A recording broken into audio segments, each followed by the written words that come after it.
everybody go subscribe to Bull Light. You know what I'm saying? 4, they got Bull Light. Let me ask you a question, Bush.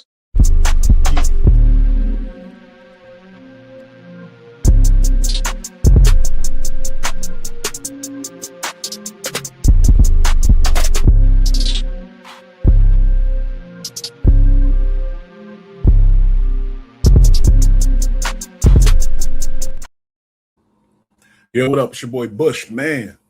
Back at it. Happy 4th, even though 4th of July is tomorrow.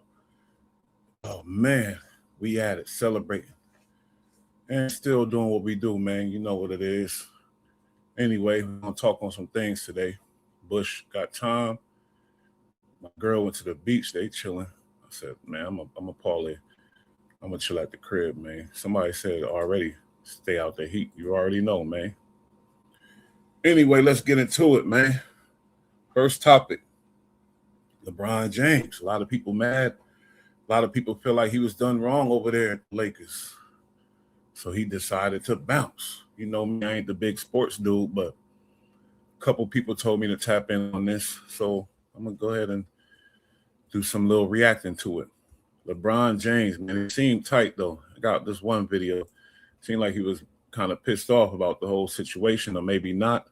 Maybe he feel like they did him wrong over there at the Lakers. But we'll check it out and see what's up. Let's get into it.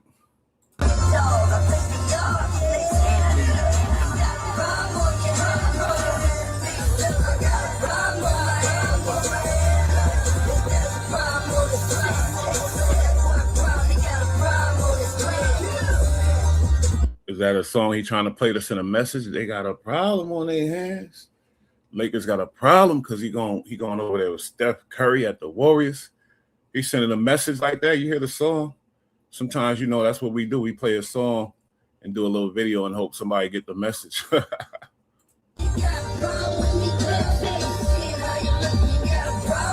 What that mean? He showed the car empty. These are subliminals he's sending. You feel me? He's a subliminal guy like Drake and them dudes. Car empty. He rolling. Solo Bolo, billionaire, rolling dolo, straight to Golden State.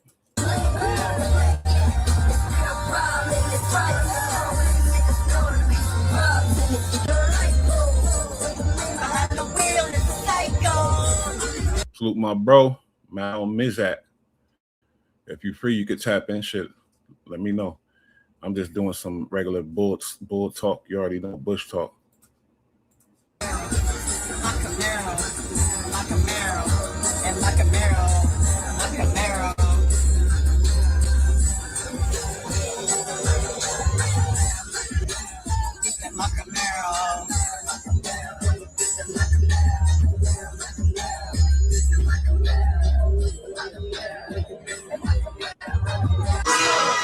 He definitely feel away. He's sending subliminals. You could tell of the videos he doing.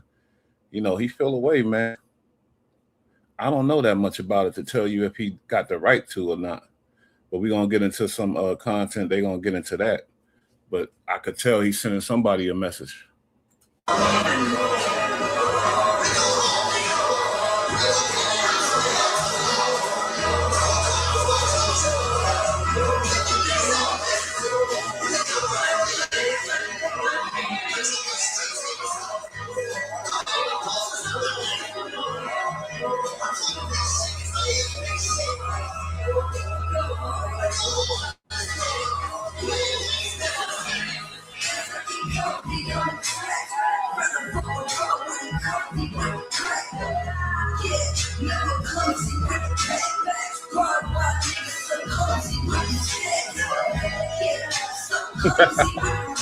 I love it.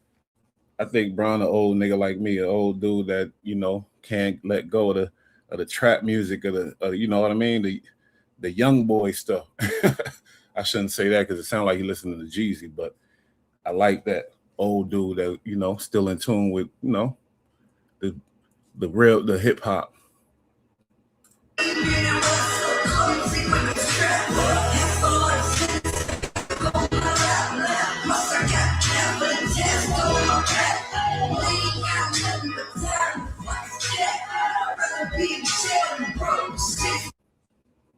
I shot you that link. Look how they watching homie though. They watching him. It's a big thing. A lot of people talking about he leaving the Lakers. Hey, New York Knicks got it right now, so I don't even think people tripping.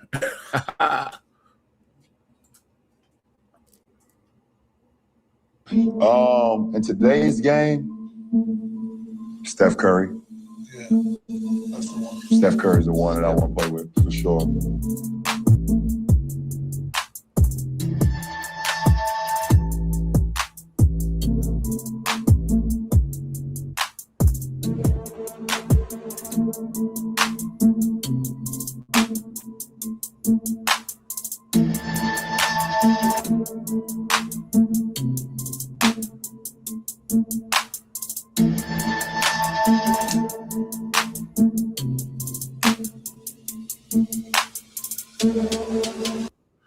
LeBron to the Warriors. What people saying though?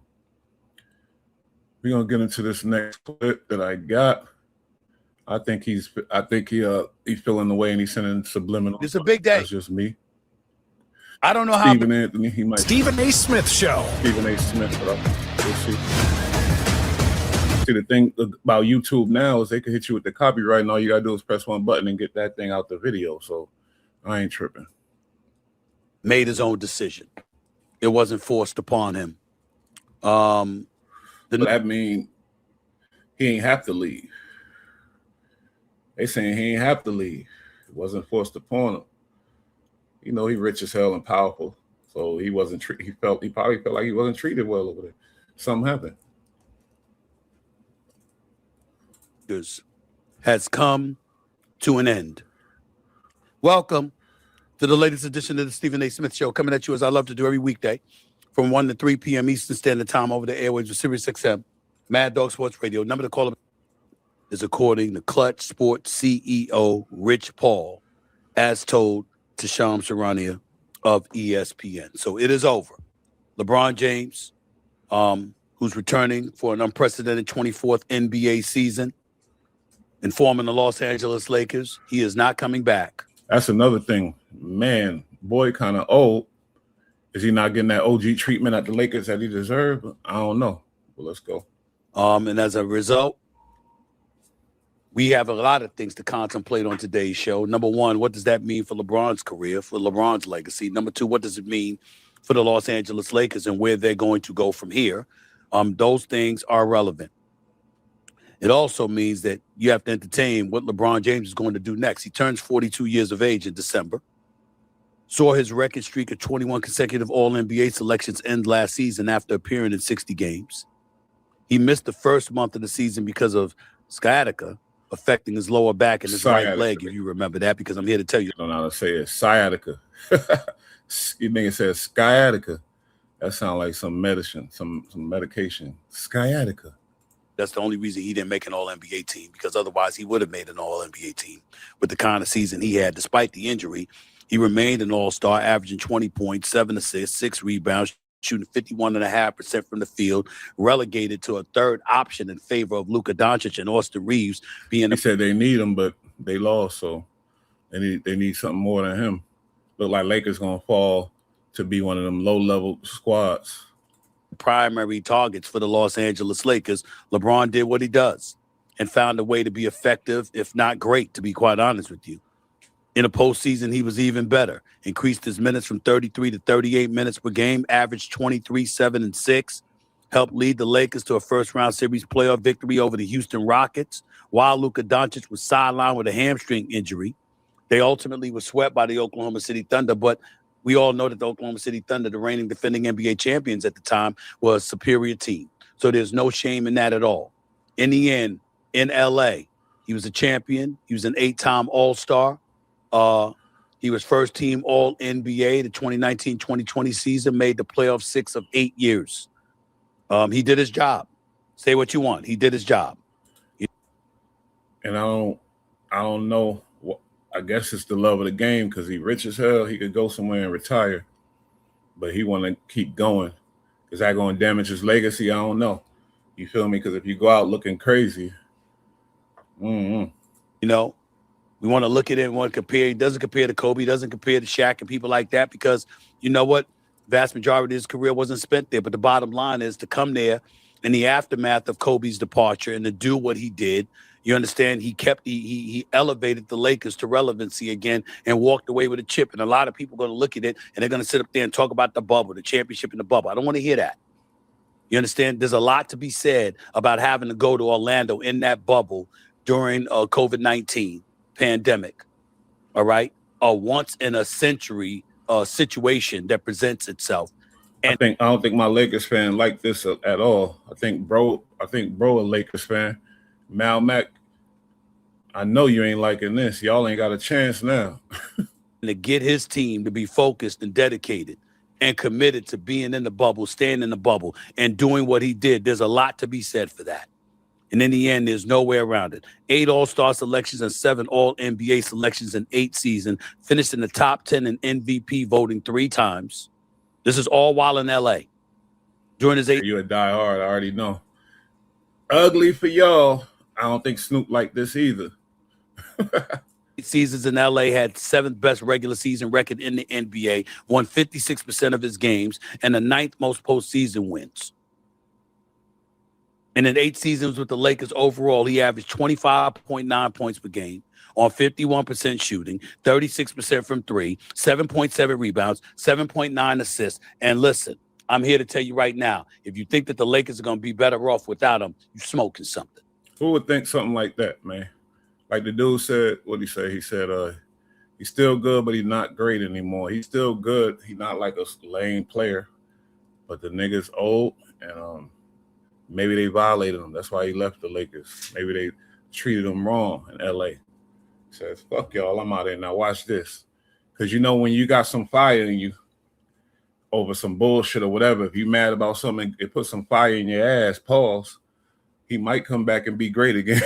I ain't going to hold you. He might fuck around and take Warriors to that next level. Who knows, man? This is crazy, though. I believe this is a devastating blow for the Los Angeles Lakers. Because LeBron James, at the age of 41, approaching 42, I will remind y'all, 13 years older than Austin Reeves, 14 years older than Luka Doncic. It was LeBron James who was healthy for the playoffs. It was LeBron James who was there for the entirety of the first round series against the Houston Rockets. It was Austin Reeves who missed a couple of games because obviously he had the oblique injury. It was Luka Doncic who wasn't available for the entire postseason because of his hamstring injury.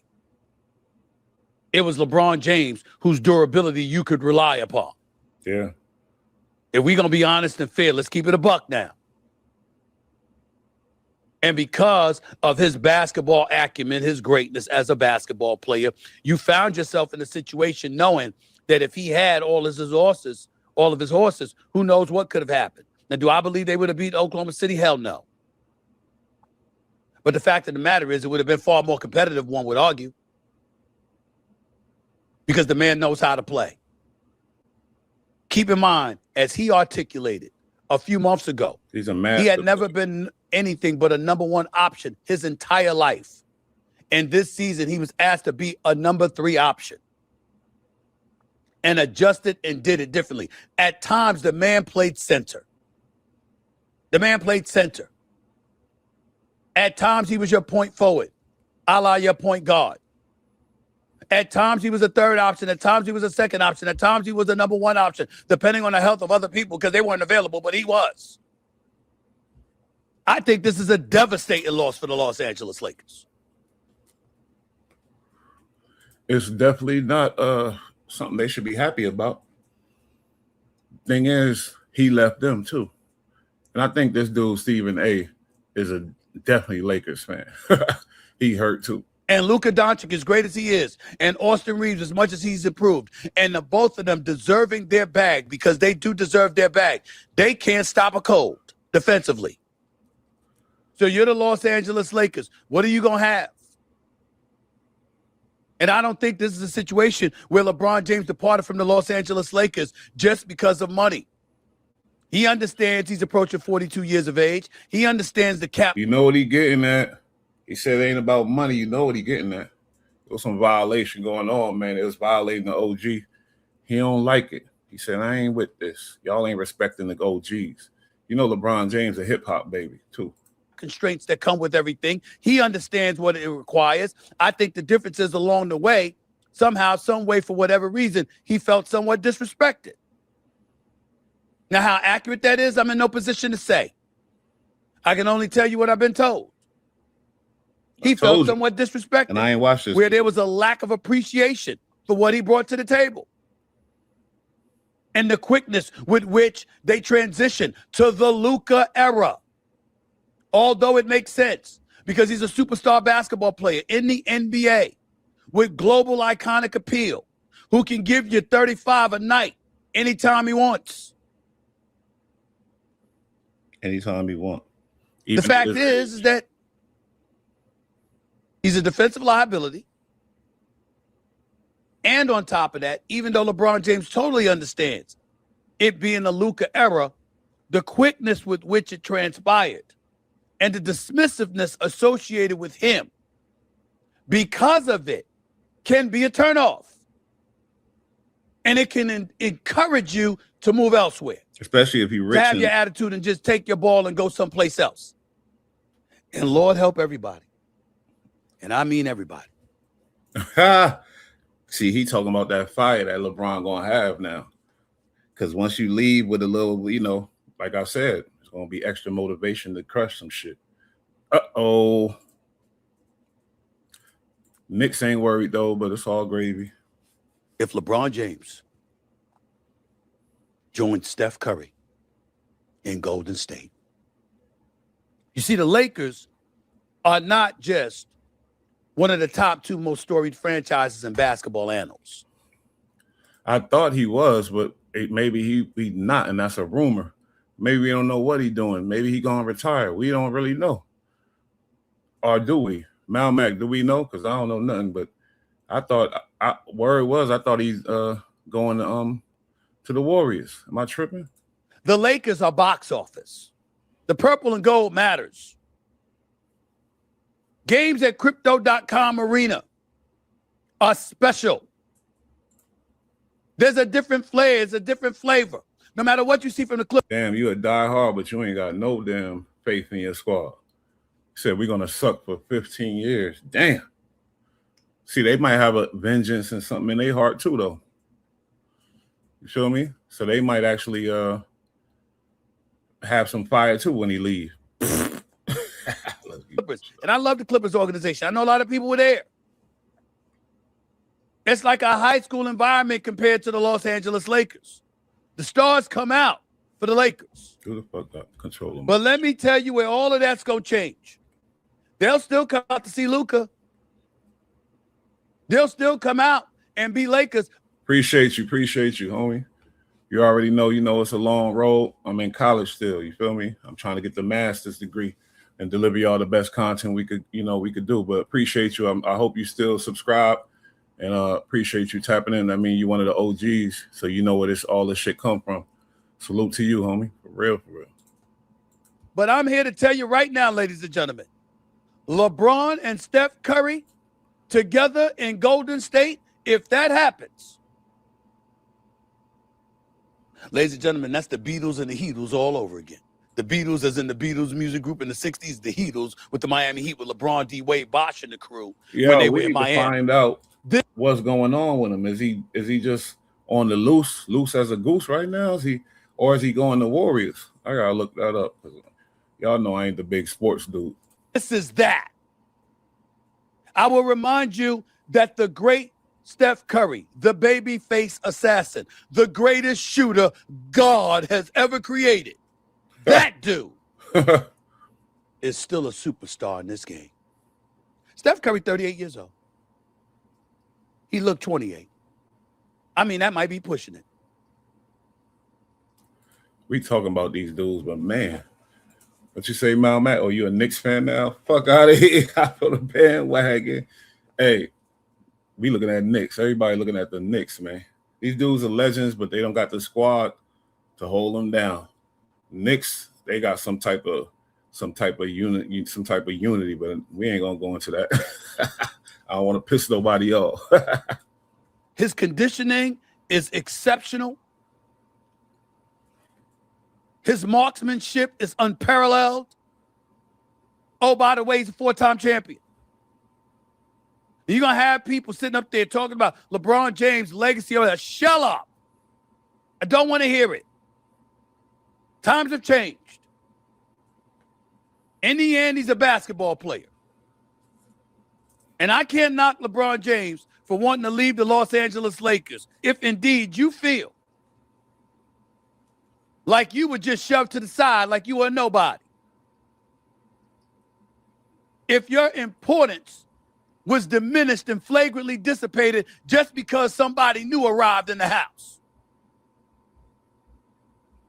Who knew? I wish. If you know what you bring to the table and it's still of star quality, just because another star comes doesn't mean you get to sit up there and wave him off like he was nothing. I'm not saying the Lakers did that. I'm saying, based on all the noise we've been hearing, it was certainly perceived as being that way by LeBron James and his camp. You've been hearing noise. Why don't you let us know some of that shit you've been hearing then? Let us privy to some of the shit you know, because I know you know some shit. No, this nigga knows something. Oh, he was paused all that time? He wanted to sink in.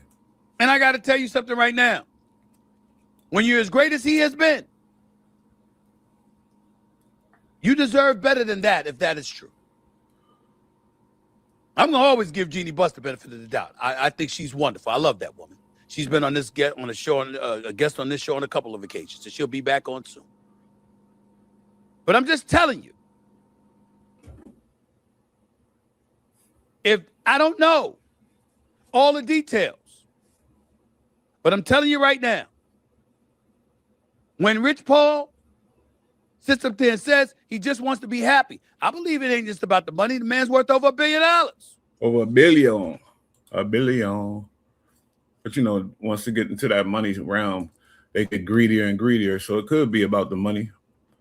I ain't gonna lie. Mal Max sellout ass talk about Golden Knicks. You gonna lead the Lakers like that? No, Meso don't like that.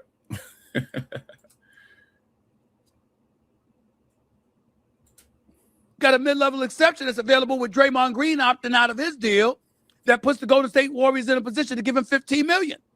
LeBron knows he's not getting $50 million. He knows the cap constraints of most of the league. Me personally. So what's a nigga like LeBron getting now? Legend. He older. I don't know what they tried to offer him. I think his best shot at a championship is going back to Cleveland. That's where I think his best shot at a championship is. One could take him back to Cleveland. Argue Miami too with Bam and Giannis and Portis, but they got to build a roster. He go to Cleveland without Cleveland having to give up any of its assets. I think they're the automatic favorites in the Eastern Conference. And that's the one place in the NBA where he's deified. They probably ain't going to hang a statue for LeBron James in Miami. That's LeBron don't want to go to no damn Cleveland. He want to stay on that west side. He don't want to go to that. No, he does not want to go there. You got to remember, he rich as hell and famous. Where could he party at in Cleveland? Wade County, even though LeBron would deserve it. They're certainly not going to hang a statue for LeBron in L.A., even though one could argue he deserves it, because if you held a statue for Oscar De La Hoya in boxing, why not LeBron? But Cleveland, he's the closest thing to God in that part of the country. And they would welcome him back with open arms. How about star-studded affair? He's LeBron James. But if that brother decides to stay out west, to leave his family. Max said, fuck it, I'm going with the winners. Hey, I ain't mad at you. I don't take this shit so serious either. Shit. Nigga, you winning? If it's sports, I might be rocking with you. I don't take this shit so serious. You got these fans that's real diehard. You seen these Knicks people out here, man, they was busting people's head open, and we won. They beating up people. That's crazy. In California, and negotiates a deal with Joe Lacob and Steve Kerr. See, that sound more like it. Miami, You smell me? Because like I said, LeBron obviously liked to party. He liked to be outside. He liked that scene. He ain't fucking with none of these raggedy ass towns and cities. I'm sorry. He likes some fly shit. Those boys where, you know what, he's home on all the off days, or he can fly home after gigs. Only a 45-minute flight now. I mean, that's about how long it takes him to get from crypto.com arena back to his crib. But you're right, though. That's a good point. Nigga got private jets. He moving and grooving wherever the hell he want. The world is, real small to a nigga like that. Earth is just turf. With LA traffic. I mean, he pulled this off. Ladies and gentlemen, LeBron James joins Steph Curry. God help him if they keep Draymond Green and get Anthony Davis too. Lord have mercy. It can't miss television. It can't miss. It's box office. And LeBron and Steph to play together. What y'all think? If LeBron, if he do go to Golden State, y'all think he got a shot, man? Y'all think they got a shot, Golden State?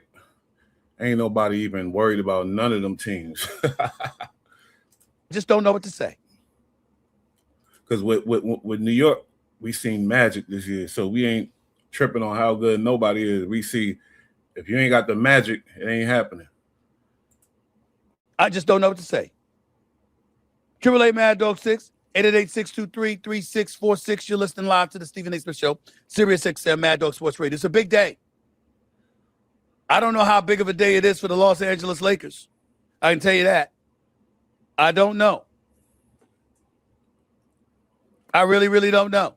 But homie said, nah, they ain't going to have a shot even if he do go there. Steph Curry and LeBron? You serious? Steph Curry and LeBron? I don't know. But we shall find out. That's the deal. But he did. I believe him, and I think he know because he on the inside. He knows some shit. He know they start violating LeBron. He an old nigga. They don't respect old niggas, man. They don't. LeBron's still a good player, but some things went down over there. He ain't like they was talking to him crazy. They did something crazy. Things changed. He ain't that top nigga no more or something, and he wasn't smelling it. He wasn't feeling it, so he pushed off. And hopefully one day we find out what happened in this little documentary or whatever when he retired. He gonna talk about some old white boy that told him something crazy and made him mad or something. Oh, they changed my locker to this. Now all of a sudden I'm coming in there, I'm getting treated like this. When I was like this, now they treat me. So you see how we do, they're gonna be explaining, it's gonna be crazy, emotional music, all that. And then he's gonna get into why. No, I don't stop. Him and Drake. Los Angeles right now. Look, Luka's a bad brother. Bad isn't good. He is special. Offensively. He has nothing to write home about defensively. He need a squad though. And them New York boys, they all both. I feel like they offense and defense, the way they was playing, they going like animals out this bitch. Neither is Austin Reeves. And the combination of those two being the cornerstones of the franchise. Ladies and gentlemen, I got news for you. They're not scaring anybody. Right now, if I had to look at the Lakers as presently constructed, they're a playoff team as an 8th seed. LeBron left automatically like that. They get shot down to the lowest of the totem pole. Wowzer. You ain't coming for OKC or San Antonio or Houston or Denver or Minnesota. You're not coming before any of those teams. You're not coming before any of those teams. Hey, if he do go to Cleveland, I wouldn't be mad at him either, tell you the truth. But I just feel like he's not going to go there. But he might even have a chance. Like, I just feel like he's not going back there, though. That's all. And then when you take into account some other teams in the West, the Phoenix Suns of the world, I'm not going to ignore them. Utah's on the come up. Darren Peterson is believed to be somebody that's going to be special. We'll see. We shall see. There's a host of teams to look at. All right. Cooper Flagg still in Dallas. They got a new coach. He just drafted that kid Johnson out of Michigan. So the word is now he left Lakers. That's all we know. We don't know where he at. Am I right?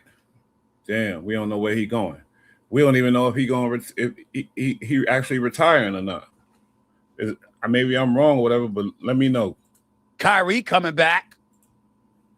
Clay and PJ still there unless they get traded to LA Clippers for Kawhi, who, by the way, probably wants to go back to Toronto, and if he's not going to stay with the Clippers. There's a lot of things to think about out west. You the Los Angeles Lakers, where you looking at them as? Where you looking at them as? Inquiring minds want to know. But I'm going to tell you this about LeBron James. And I'm going to say this plain as day. You can't frown upon him departing from LA. You're a superstar in this league, getting paid $50 million. Luka comes in. They immediately hand him the franchise, which is no crime there. He feels dismissed. And if it's just because of that, then you was acting like a BI. I ain't going to lie. But if somebody violated, they talking to you crazy and they not respecting the OG status that's going on, then you got the right to leave. But if you just start feeling the way because the young boy came in there and stunting and shining like you was when you was young, and instead of mentoring him and coming up with him, you want to get mad and leave. If that's the case, then use a easy. That's the same situation like, never mind, I ain't even going to get into that. But yeah, if that's the case, use a easy. But I don't know if that's the case. I think they was violating the OG, man. They was talking to him crazy, man. It's got to be. Disrespected to some degree. Then you ask him to be a third option, deferring to Austin Reeves. And then after you do all of that, you're talking about him taking anywhere from a $30 to a $40 million pay cut.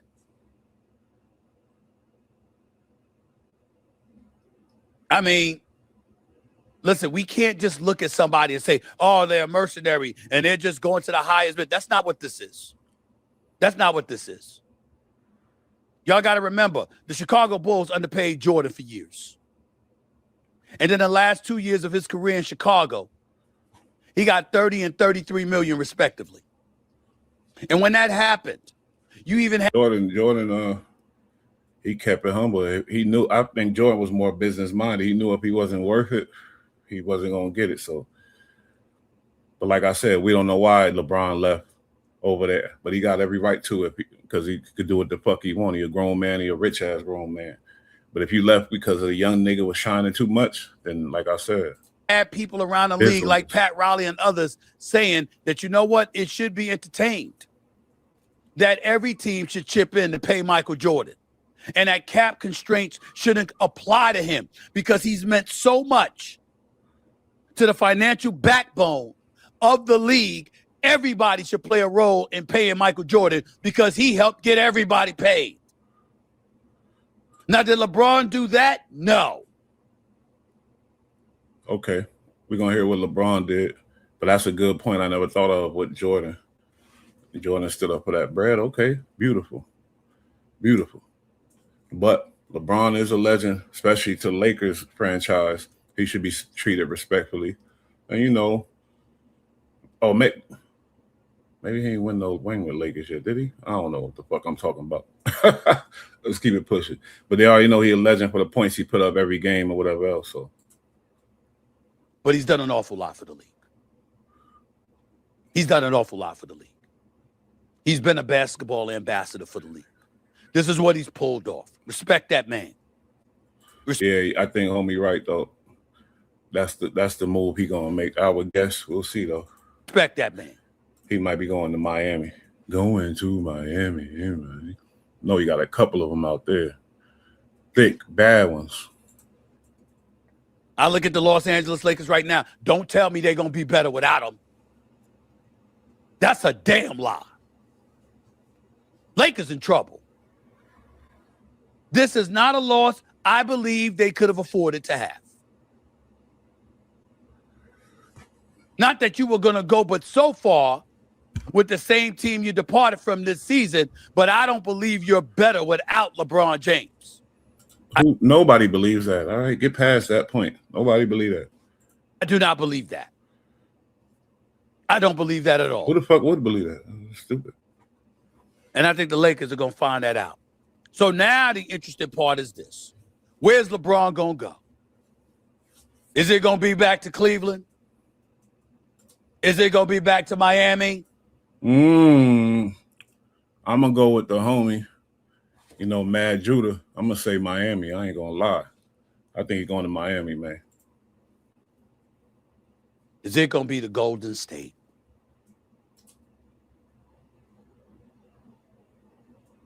Ladies and gentlemen, if that man goes to the Golden State Warriors, I don't think you'll realize what that's going to mean. 888 Mad Dog 6 is 888-623-3646. I mean, I'm telling you right now, I'd want to see him on national TV every week. LeBron with Steph. But if LeBron really about that winning, he going to make that sacrifice and pull up wherever he got to pull up and do what he got to do for that thing. You know what I mean? So who knows if he really obsessed with, getting that thing, because he seen what happened out here in New York. He probably, that put some fire on them too. He probably left. We don't know why he left. He probably left because he strategizing some other way to get the ring because he realized he ain't getting it over there. Who knows? We just speculating. He could have been either disrespected, it could have been some money thing, or it could have been his smart ass strategizing and going to get that ring. Who knows? But or making his way to, I don't know. I ain't gonna say that either. Let me shut up.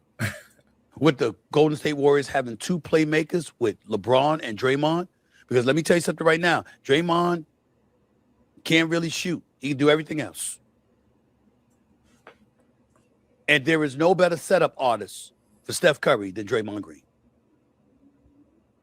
That brother knows how to get people to basketball. His playmaking ability is vastly underappreciated. I know we know it exists, but we don't appreciate Draymond Green's playmaking ability like we should. The big moments, the big plays, it's what he lives for. Oh, yeah. He one of them ones that's going to get it to you and get that turnover, and now you got to be ready because I'll be seeing him. He be moving. He going to make a play for you real quick. And you got to give respect where respect is due in that regard. And if they get Anthony Davis and Draymond Green gets help defending some of the bigger boys, well, you got the core that you need. I just feel like the homie said, he said them younger Wolves, them young dudes this year, they gonna be something else because they seen what happened in New York. They see what's going on with the Spurs. With the Spurs and all that. These young boys is stepping up and they stepping out, and they don't get, you know what I mean? Ain't no more of that mentality of rookie, because I know why these young boys are stepping out like that. Because back in the day, you heard the story of Charles Oakley and these niggas bullying them kids and beating them up and treating them, messing up their whole self-esteem. How you expect them to get out there and play? You feel me? But nowadays you ain't doing that. The YNs ain't having it. They ain't going. And so now you're gonna see the YNs acting out. And I think this championship and these young boys, man, they motivated them other dudes. They sitting there watching like, fuck that, I'm about to stunt too. It's time to stunt, step out.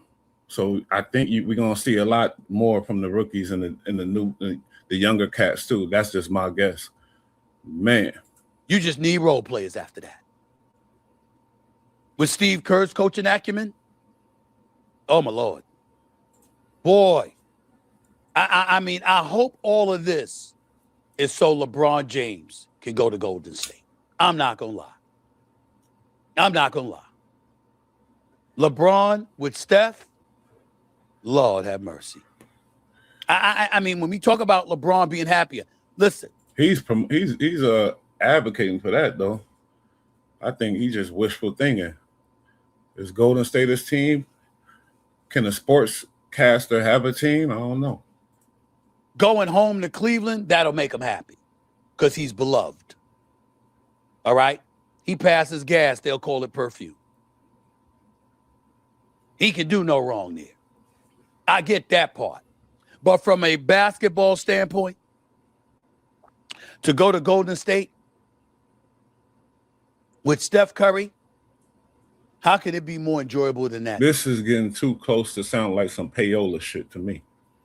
I ain't gonna hold you. He advocating for that. It sounds like he talking to LeBron. Hold up. I got somebody talking about, oh, I know what's going on and why LeBron left. He's some dude, probably famous, I don't know. But he was speaking, and I wanted to hear what he had to say, man. He said he know what, oh yeah, Rich Paul. Hold up. Going back to the Lakers, can you take us behind the curtain here? How did this happen? Well, them white boys dramatic as hell. They know how to talk. As I tell B-Rad, you gotta get on. Look at how they dramatic. You hear? Yeah. Boy telling a story and he ain't even telling it. He asking a question. But yeah, he said, we'll see what he say, or this might be clickbait. I don't know. You know, I don't watch nothing. There's live reactions. Happen. Well, Max, I think, when LeBron's up for these type of decisions, we normally sit down and we talk about best fit. Obviously, he's always been a max player, so that's always been the team had to have max cap space, so on and so. And we haven't been here much, right? But for this particular time, Max, it was a lot different. And I asked him, I said, listen, this is going into year 24. You don't owe anybody anything, right? This must be his manager or business partner or some shit like that. You've accomplished more than any player has ever accomplished. Young, rich-ass nigga. You got every record, all the stuff. Let's find one foundational thing to build off of. And if I asked you that, what would it be? I don't need to answer now, but let's just try to find that. And so he said, okay, fine. Took a day or so, and he called me back. He said, okay, man, you know what? I just want to have complete happiness. And I said, great, let's start there. And then we talked about, what does that actually mean? Because, it could go either way. Happiness is, it's not like you're getting a box of chocolates on Valentine's. That ring is happiness to him. Day, like, what do you describe it as such? And so as we're going through it, we got to a place where happiness. Okay, so if it's about happiness, then it can't be about money. If it's about happiness, because if it's the most money, then it's not necessarily the most happiness, etc. Exactly. So we kind of got there, and so where we landed was, this is not about money. Obviously, I don't want to play for $1, but at the same time, I'm not basing this on the premise of finance. Usually you hear somebody in his position talk for a black athlete, it usually be a white guy. I'm not racist, but it's the facts. So I respect that, you feel me? And this dude is obviously a young, smart, young dude and rich as hell. And this will be based on whatever I choose to do, when I choose to do it, how I want to do it. I said, okay, great. And I said, okay, so where are you right now? Give me understanding of where you at. And he's like, well, here's where I'm at. Here's where I am. I said, well, where are you at in terms of returning right here, where we at? And he said, 80%. So 80% he's going to return to the Lakers when you had this first conversation. How long ago was this? First conversation. This was weeks ago. I mean, So several weeks ago, he's 80% likely to return. Several weeks ago. Yeah. And then as the time went on, and he thought about things more, it kind of went down and down and down. So 50%. you're checking. I want to know the details of why, but he ain't going to get into that because, he a smart, rich nigga, but damn. And he's like, now I'm down to 60% or whatever it is, returning to the Lakers or whatever that percentage. Yeah. And once he got to a place to where he said, listen, man, I understand where things are and I get it. I know that's where I could probably make the most money. But, for me, where I'm at today, it's probably not the best thing for me to do. I probably would just go away from that. So I said, are you 100% sure? And he said, yes, I'm 100% sure that that's not a place I would want to return. So in the meantime, you're calling him. I'm 80% likely to go. A couple days later, you're checking in. The percentage has gone down, in other words, and every call, the percentage keeps going down until he's like, I'm 100% out. Yeah, and I double and triple check, like, are you sure, so on and so forth. And what and changed? He said, yeah, it doesn't he said, seem like, so if he's 80% likely to, so how does his happiness affect it? He's already aware of all the circumstances. I don't know. Of course you wouldn't understand. I don't know, Max. That's a good question. And I didn't, when these type of things take place, I didn't want to dive in it too much. Let him do what he wants. And when you talk about the happiness of it all versus the team, that can get a little convoluted there. So I didn't want to. I'm just like, okay, I just want to know. Because the problem is, it ain't for you to understand. How does his happiness get affected? How does this?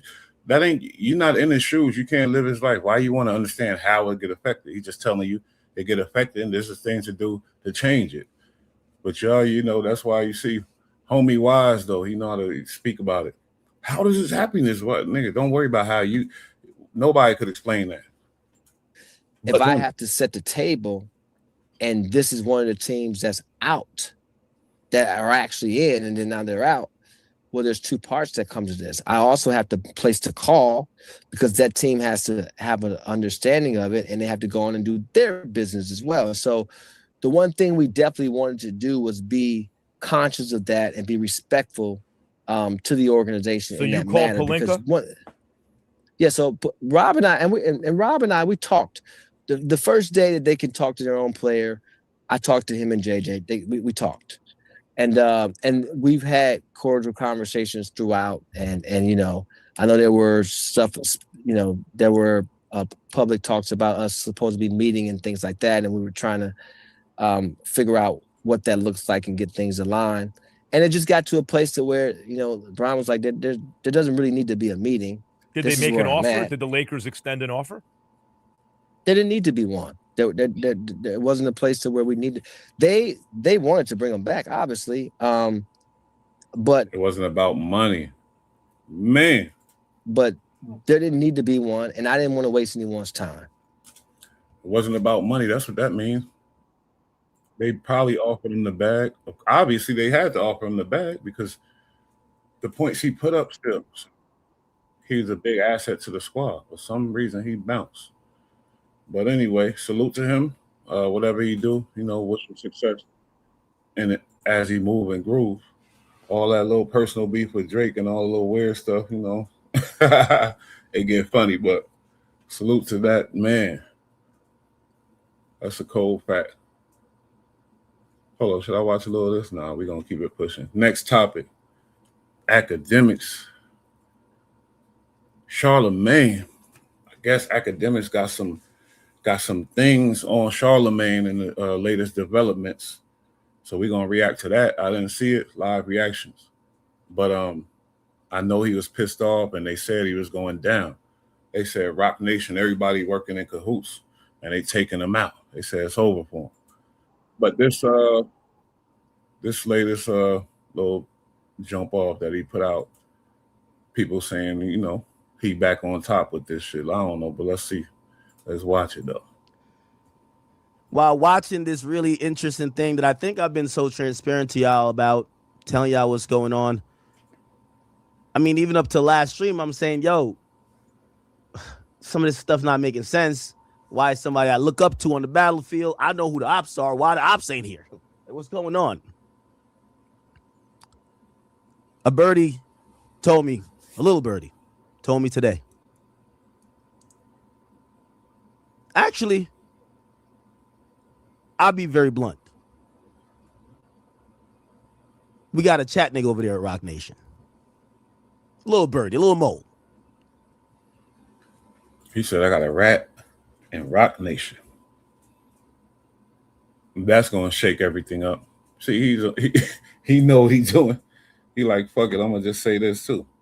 I got a rat in Rock Nation. So now everybody looking at everybody like, you the man, because it get ugly like this. These dudes ain't prepared. Call me up. He said, act. Influence, when they get to the level of Drake and Jay-Z, then there's a lot of money plays being played. So yeah, I'm sure some dirty things going on in this thing. Why are you so stubborn? Why are you so hard-headed, bro? I said, what are you talking about? He said, do you got to throw Charlemagne the God's Rock? Yo, you heard his voice squeak when he said his name. He said Charlemagne. He's scared of him. Called me up. He said, Act, why are you so stubborn? Why are you so hard-headed, bro? I said, what are you talking about? He said, do you got to throw Charlemagne the God's Rock Nation badge up on the screen for you to believe it, nigga? I'm like, Boy, voice got badge? squeaky. Like, what? Like, badge? Like, what you mean a badge? Like, bro, how many times you got to see him rock the hat? Nigga, he be coming up to the office all the time. I'm like, man, stop. Y'all was besties. The title of this is like, I think he say, Charlemagne, you broke my heart, on some mob shit. That means it's over for you. Kiss him on the cheek, Michael Corleone. Stop it, man. Stop it. Stop it. You heard him. He said he called me to look out for me. If that wasn't the intention, that's what we call a Trojan horse, right? You know the whole story where I think it was like, they sent a gift. It was the horse, but it had the soldiers in the horse. They took the gift like, oh, great. They didn't look inside the horse. Of course, they waited till nighttime. Everybody jumps out the horse. All right, nigga, you're doing too much, my nigga. You're getting paid for campaigns. And I told y'all like about 2 streams ago, I'm like, the inconsistent thing He about was getting paid. So does he have receipts? They saying Charlemagne was getting paid for one of those Democratic campaigns, you know what I mean? And the things he was doing, which is not cool. You should run campaigns because you believe in somebody. You shouldn't get a bag for running a campaign. And I think it's against the law. So this shit is turning into like a telling each other festival. Hey, it is what it ain't. This quote unquote warning he gave me or was trying to give me is that every time he was trying to give me a warning, it jumped to something else. Hey, I'm just warning you because people around you are stealing from you. Huh? Well, I don't believe that. Oh, well, I'm just warning you because people are taking money from politics and they're spreading propaganda. What? We don't do trying to shake him up. The same tactic he used when he in the beginning of this video when he said, yeah, I got a snake up in Rock Nation. I got a worker in Rock Nation. You shake people, you shake the organization up. Now everybody on their toes looking, and you feel me? Stuff in politics. Bro, I'm just warning you because, like, yo, you see your man's over there? It's moving. The last iteration of this is, bro, I'm just warning you because, look, Wall Street Journal is talking about Polymarket. I've never worked with Polymarket. Just warning you. Yo, they just served your man in Australia. Now, I think I've been open and honest. And I think that's what's always going to be, I always said, like, my friend's always going to be my downfall. It's never an enemy. My friends. Yeah. They got feelings for each other. They friends. But that's why I think Rock Nation try to use a friend. Or someone I think is a friend. He just said, still say a friend I think is a friend. He's still trying to send subliminals. You smell me?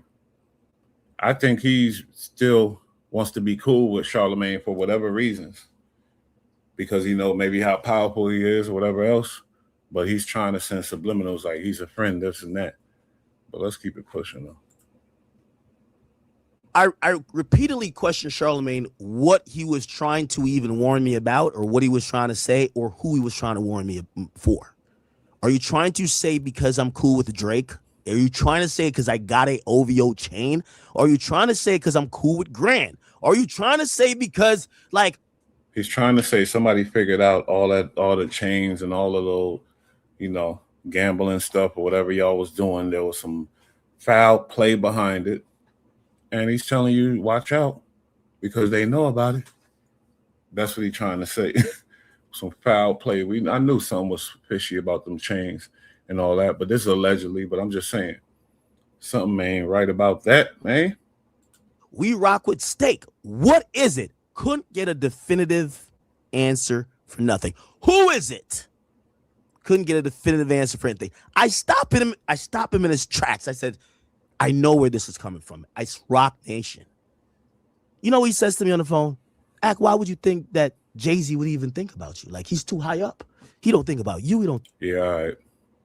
Once the Drake situation happened and Drake dissed Jay-Z, boom, academics are involved. Because you are one of the top media dudes and you are biased as hell with Drake. You know what I mean? You rock with Drake. So, yeah. It's time to start doing some digging, pause. And that's what happens. That's what's happening now. Think about Drake. He's too high up in the sky. He don't care about nothing. A week later, I see Jay-Z on stage. He's rapping about everything Charlamagne told me in the conversation. Odd. Charlamagne tells me, yo, man, Roc Nation would have no problems with you. I said, really? So now I'm like, this is like gaslighting. I'm like, maybe I'm just making this shit up. So stop bringing up some actual proof. Hey, you know, I did an 8-hour deposition. They're typing in the background. The lawyer saying, send this to Desiree, like da-da-da. Charlamagne does me one better. Remember, my downfall will always be my friends, never an enemy. Charlamagne says, Ack. I ain't never heard him be that nice to somebody who's supposedly, you know, out to get him. He be extra violating. He's still trying to keep it cool. I think he's a little intimidated by the power of Roc Nation and them dudes. I think so. It looked like it to me. Get you on the phone with them. Would you do it? I said, if you do it, of course. You're my mans. You're my media idol. He said, I'm going to call up there. He said, you know, I'm going to bring this to the extreme top. I said, what you mean? He said, even if I got to talk to Jay, I'm pretty sure Jay don't know nothing about what's going on. But if I got to talk to Jay, I'm going to talk to Jay. First thing I'm thinking, like, damn, he could call Jay. All right, whatever, cool. I'm like, maybe I'm still like a little nuts. You know how Drake said in that song about J. Cole? He ain't called me back. Still waiting on the call back. He had said Monday. It's been like 3 Mondays after. It's okay. But anyway, as the twists and turns are happening, and now they're talking about Poly marketing, Aiden Ross, and now, you know, I think they're kind of lessening off of the Drake stuff, but then they throw his name in there sometimes, like, well, Drake rapped about Poly market. I'm like, a lot of this is surrounding, like, gambling. I thought it's funny how you so stupid all of a sudden, because usually you smart as hell and you brag about how smart you are. Well, that was hypocritical. I remember Charlamagne, who was advocating for Jay-Z to get a casino in Times Square. But the birdie, the Roc Nation Mo, who hit me, said, Ack, it gets deeper than that. This is what they said. They said, did your media idol, your buddy old pal, did your media goat, the guy you call a friend, did he tell you his full involvement with Roc Nation? I said, full involvement? Nigga ain't got no involvement. Nigga, he said he called me as my friend. He said we're friends. He said we're friends. He said we're friends. Number one rule for everybody tapped in. Just because somebody say y'all friends don't mean y'all friends. You know if they a friend to you or not. And when they show you they not, you better believe them the first time. Because the last time might be the last. You smell me? Let's go, though. What's that song go? Friends are forever. Like, what? I'm like, we're friends. They said, Ack, you're too smart to be this dumb. I said, what do you mean? Because I don't like when people tell me things about my friend.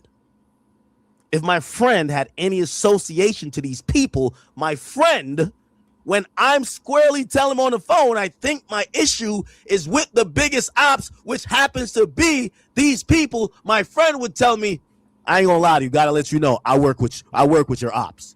My friend will let me know that. My friend will let me know that. My friend will let me know. Why are y'all ops, though? That's what I want to know. This black dude, you know, I just don't understand how they ops.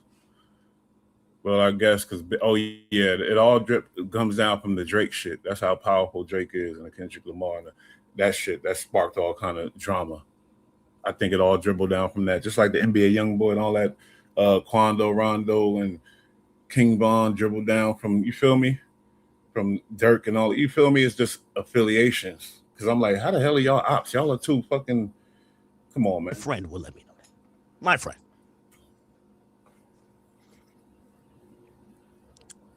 The person says to me, "You're too smart. Your name is Academics. You're too smart to be coming off this dumb."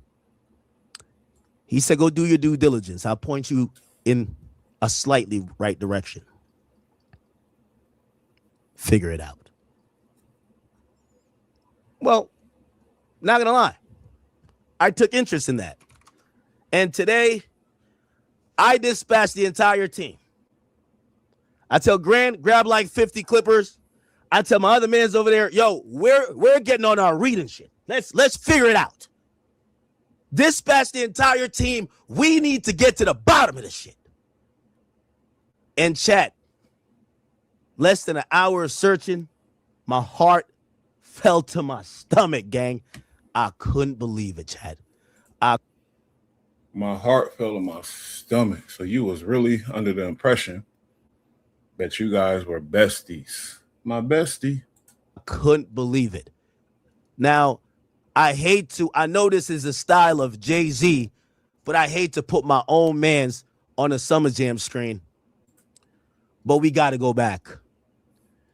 So if you don't do what you got to do, man. Keep it going. Don't know, you guys can go to nycasinos.ny.gov and you can look at all the people who applied. Remember I told you Charlamagne seems to have some fixation with I told you it's the first time Jay-Z ever called an L with the casino thing, but he has some fixation with not only defending them now, defending them then. He seems to be still trying to do some casino. Like, it's weird. This is crazy. You see what's going on here, man. I can't tell what his angle is, but he claims he's not a shill. He's not a mouthpiece. He's not a puppet for Rock Nation. Now, I want to show you the URL that you guys could go look. This is not made up. And I'm on this site and I'm like, all right, let's figure it out. And definitely getting political. And that's dangerous. Jamaica, you feel me? Very violent. One of the most violent places to go to if you want to go to inner cities and things like that. Why? Because of politics. You feel me? This side and that side. This shit right here is getting political, man. It's kind of it's broken down by all these applicants here. There was one that withdrew, and these were they didn't make it to the final round because they weren't approved by the Community Advisory Committee, which means the community told them no. One of those applicants were Caesar Palace, Times Square. Now everything here is public, but I'm going to be honest with you. It took for me to realize this is better than me throwing up Charlamagne's Rock Nation badge on a Summer Jam screen. I'm going to just throw up the federal filing. Fuck it. Damn. Whew. It's getting federal. Federales. That's a new wave. Fuck it. And you're going to see a link. Keep in mind, my friend who's calling me to put me on game when I salute Miss Doja. Tapping in. Tell him where I think this is coming from. Yo, Charla, my biggest ops, bro, they're Rock Nation. I think it's all Rock Nation, bro. Look what they did. You know what he says? I think you're bugging. And he capping too, because you knew Charlamagne was with Rock Nation. You knew that from the beginning, so cut it out. He says he has no connection to them, no ties. But because he fucks with me, he could make a call up there. To help his friend out. I'm like, oh, really? You'll be Minister Louis Farrakhan for your friend? You see the sarcasm and you don't know what to trust. And being that he's so buddy close to people like Poetic Flacco and Wack 100, I think I'm more, I'm sorry. I ain't getting political with it, but I would trust Charlamagne more than this dude. I ain't gonna hold you, man, because he's gonna do whatever he gotta do. He a Wack student. It's my friend. It's Charlamagne the God, Leonard McKelvey from what is it, Moncks Corner, South Carolina. That's my guy. I've listened to him for 20 years on the radio box. That's my friend. He tells me he has no affiliation.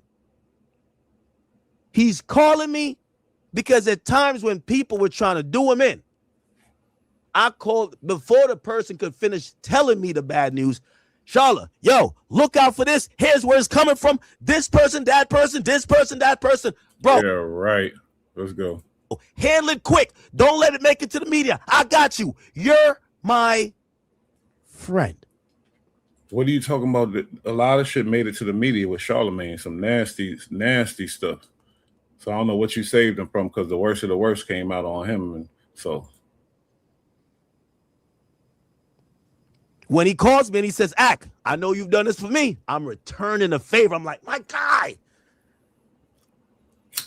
But it say never look a gift horse in his mouth, huh? So I'm on this site. I'm like, okay. And I say, let's look at the application materials. Let's kind of get into this. This is a. And then he just insinuated that it's some other shit that we don't know about, that he warned them about, and he stopped it before it came out. I don't know about all those. This cannot be edited. You'll see. It says NewYorkCasinos.ny.gov. Okay. I said, well, they sent out the new Rock Nation talking points, and Wayno looked like he was so quick to make a video. He read the part they said, do not include telling people that Charlamagne had some financial interests in this casino. He fucking read the whole thing out. Thank you, Wayno. This is crazy because they accuse of Charlamagne some foul casino shit. I know he about to get into it. He's taking contributions for political gain type shit. And they accusing him of some gambling shit, him and Drake on some gambling casino, whatever shit too. They all playing in the devil's lair, homie. Why you can't just get your bread and be righteous and shit? Nah, you want to be with the cool crowd.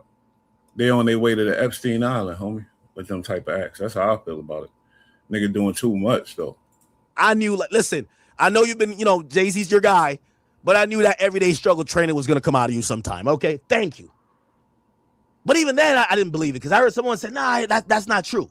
So I go digging for the truth. Now, there's a bunch of stuff that is filed with the New York government, okay?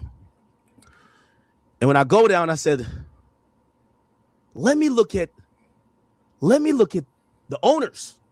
Let me look at the owners. I click here. Okay, we're going to find out who owns this casino. Wow. Shit, let's keep it pushing. Because these dudes is investigators. You know that, right? Man. Finally figure out, does my media goat own this casino? Okay. Does he own this casino? Hold on. I'm looking. By the way, big problem here. Oh, boy. Live Nation. Ratatouille. Live Nation, which owns Rock Nation, is listed as having financial interest.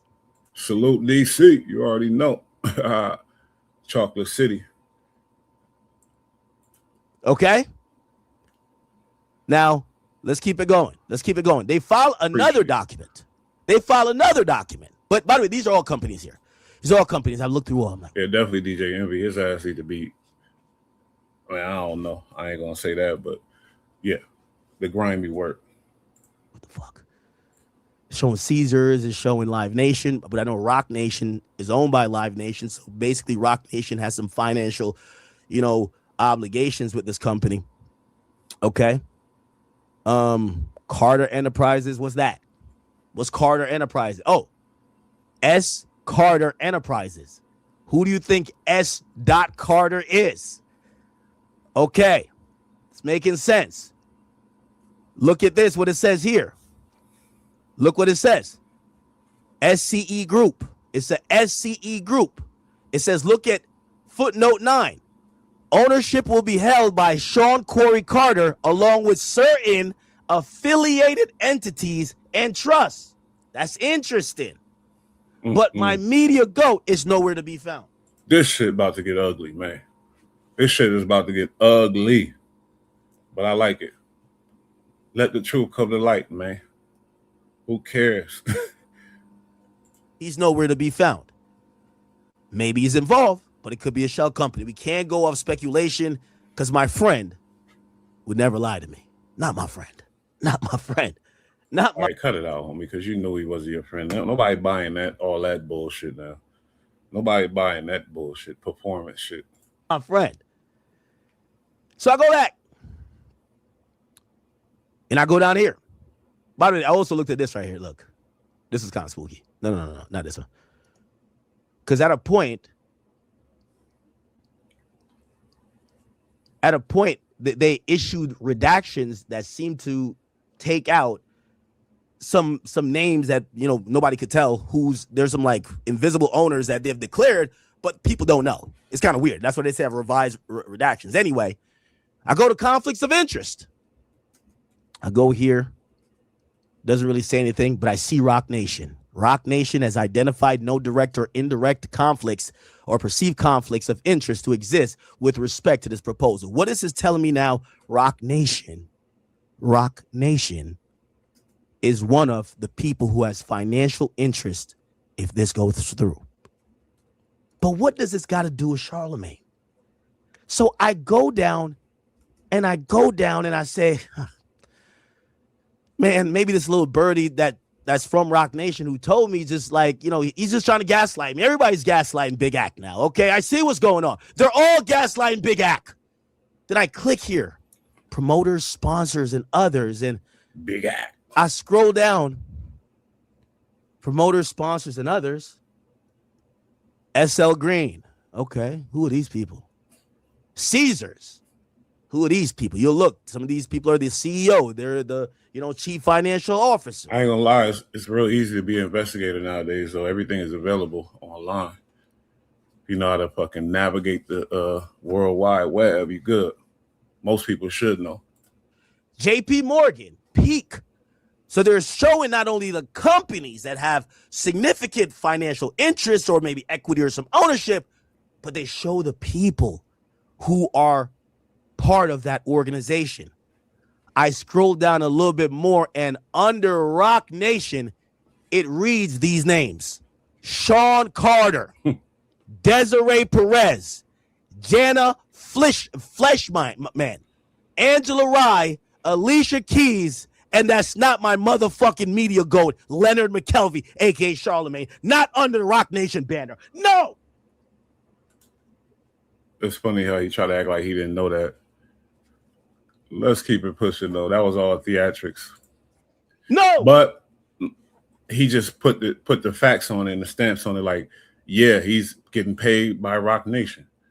Everybody suspected that. Everybody kind of knew that, but he put the stamp on it. So, man, yeah, he's a Rock Nation disciple. We got him, y'all.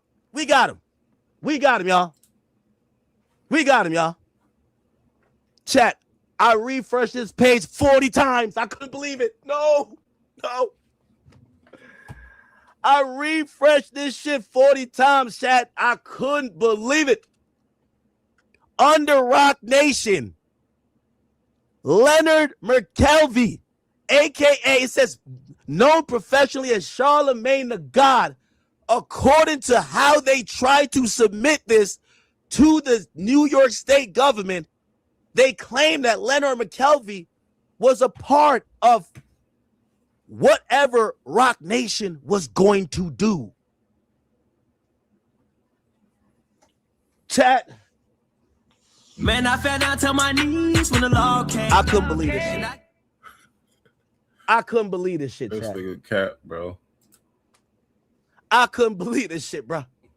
I felt like when your rage caught his man stealing 100K. I couldn't believe it, bro. I couldn't believe it, bro. The nigga was telling you inside info from the Rock Nation team, like, watch out, you need to watch your back. And you wondering where he getting it from. You should know, oh, he fucking with Rock Nation. What's the problem? What's the big deal? You feel me? And just take the information and move. No. Keep in mind, it could have had Charlemagne's name just somewhere else under a different category. By the way, what Wayno said is also not true. He said Charlamagne was there for himself. No, according to the proposal, him or anyone else, they were there because Rock Nation.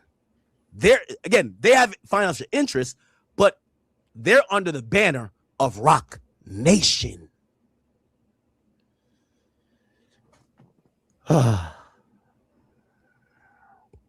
Chat. You know, this is why new media is important. I guess for whatever reason, Rock Nation got the Wall Street Journal to cook up some shit about poly market and prediction markets. I have a theory on what's going on. Jay-Z and them are about to try to now partner. Remember, this thing with Caesar is going to go through. They're about to try to partner with Fanatics. Fanatics just got granted a sports book. And because of that, these guys are really now either sensitive or now they're trying to like think about it. Charlamagne is now the Mr. Blow the Whistle type of guy. I thought he was too short after a while. I was like, this guy's Mr. Blow the Whistle. He's like, nah, what's up at Poly Market? Charlamagne, who's a hip hop pundit or supposed to be, is trying to call out Poly Market, Stake, anything that would go against what Rock Nation Initiatives is, because Rock Nation is trying to partner with a casino. He's listed, chat. If this, to me, this is better than the goddamn, this is better than his employee badge.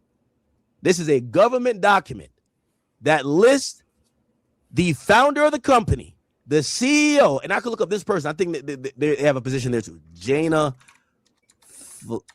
See, that's when hip hop get dirty, Mac. Political shit, bureaucracy, money involved, interests, all that fuckery, beer fuckery, yeah. It's going to tell you who they are. They're head of the communication and executive vice president. So they're executive vice president. So Charlamagne now is going to try to convince me and convince y'all, because this is how old media works. You know how he was relying? Listen, Charlamagne was relying on an article from the Wall Street Journal. Fucking article. I pulled up the government paperwork. It says Sean Carter, who owns Rock Nation, his name is there. Desiree Perez, CEO, vice president. Angela Rye is there for whatever reason. Alicia Keys is up there. And Leonard McKelvey is there. And by the way, if we go back and look up, remember I was like, look, Charlamagne. If you're saying, nah, it's just because he gave a speech. Here's the funny part about it. Here we go.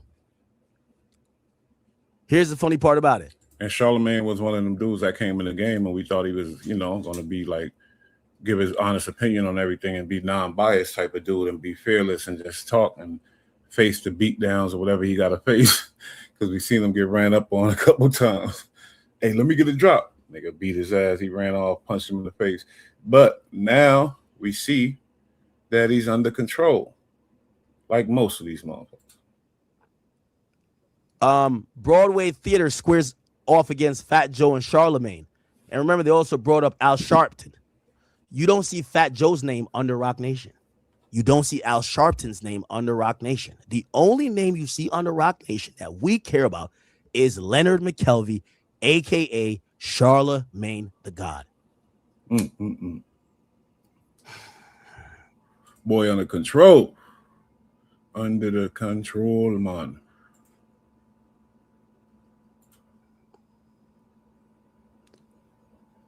So let me ask y'all, do y'all think my friend, when he picked up the phone a couple weeks ago to give me a heads up, and I told him, because he was saying, I'm giving you a warning. I said, about what? He changed 5 reasons why he was giving me a warning. Then I was like, well, I think I know who is doing this. My biggest ops is Rock Nation. And he says, well, why would you think that? These people don't even know about you. Meg the Stallion was the first reason. My educated guess. Then he says, I said Drake, Meg Thee Stallion and Drake, between them two, yeah. Nah, man. He says, listen, I got nothing to do with him, but I could make some calls. Do you think he forgot to mention to his friend me, hey, by the way, I'm on a legal document of declaration that I am under the umbrella of Rock Nation for the casino proposal that was just turned down a few months ago. Do you think my friend forgot to tell me that? Do you think he forgot? You know, I drink a lot. Maybe he drinks too. Do you think he forgot? What do y'all think? Do you think he forgot? I think you hurt. You're going down and you took a shot. The janky business got exposed. Now you're trying to make it look like Charlemagne doing janky business. But he just you discovered that he working for Rock Nation, but it ain't no janky shit going on, I don't think, because them niggas ain't stupid like that. But let's keep going though.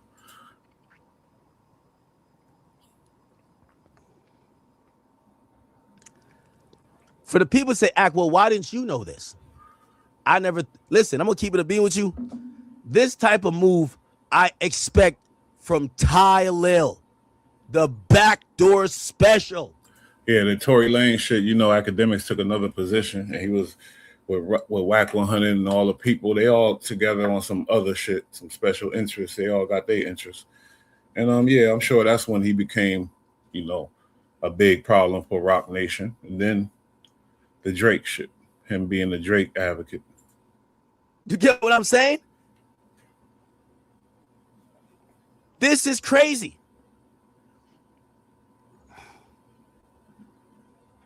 My media go try to slime me out, man. This is crazy. He's been working with my biggest ops the whole time, and he told me he don't got no affiliation. Well, if he told you that, yeah, that's some snake weird. That's some snake shit. Like I said, you got a problem with figuring out who really your friends and who not. You gotta blame yourself for that. The only thing they said was a little weird. Was like, nah, I could call up there. I could call all of them. I'm like, okay, you got a little address book. I see what's going on.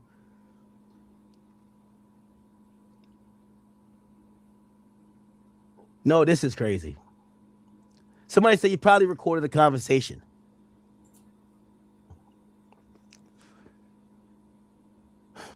Now, did Charla bring this back from the office? You remember when Charlamagne would always rock some Rock Nation shit when Dame went in there? I'm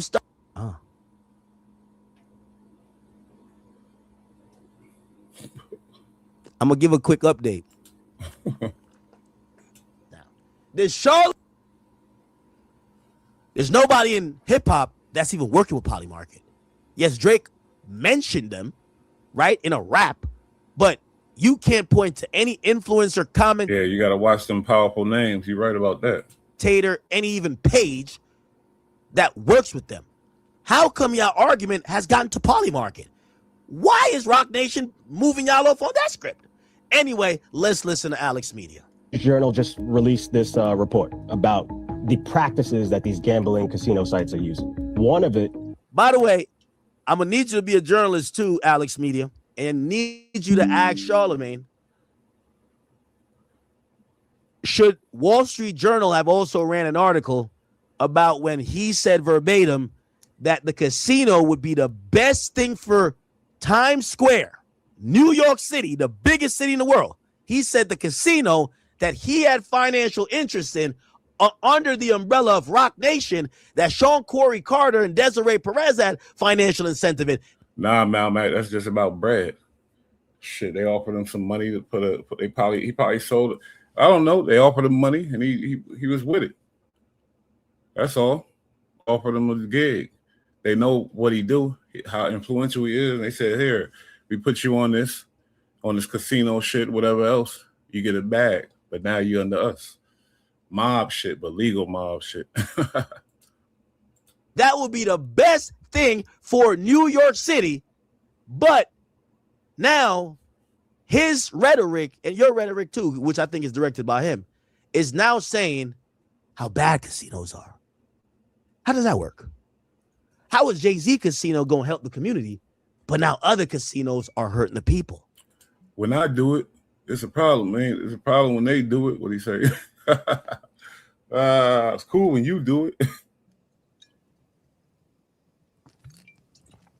Hey, Alex. Anytime y'all want to just apologize to Grand, we'll just bring it back down. Okay. I ain't gonna lie to you. Grand working 28 hours a day on y'all niggas. He's not compromised on the Drake shit because everybody know. So yeah, he compromised, yeah, for sure, but he make it public, so he ain't tripping on it. So that's, he like, there ain't no secret. It's kind of foul with Charlemagne saying, nah, I ain't fucking with Rock Nation to who's supposed to be his boy, I guess. And he was under Rock Nation. But was he just because he got a check from them? You feel me? But let's be honest here. You know Jay-Z, man. Jay-Z is a selfish Jay-Z.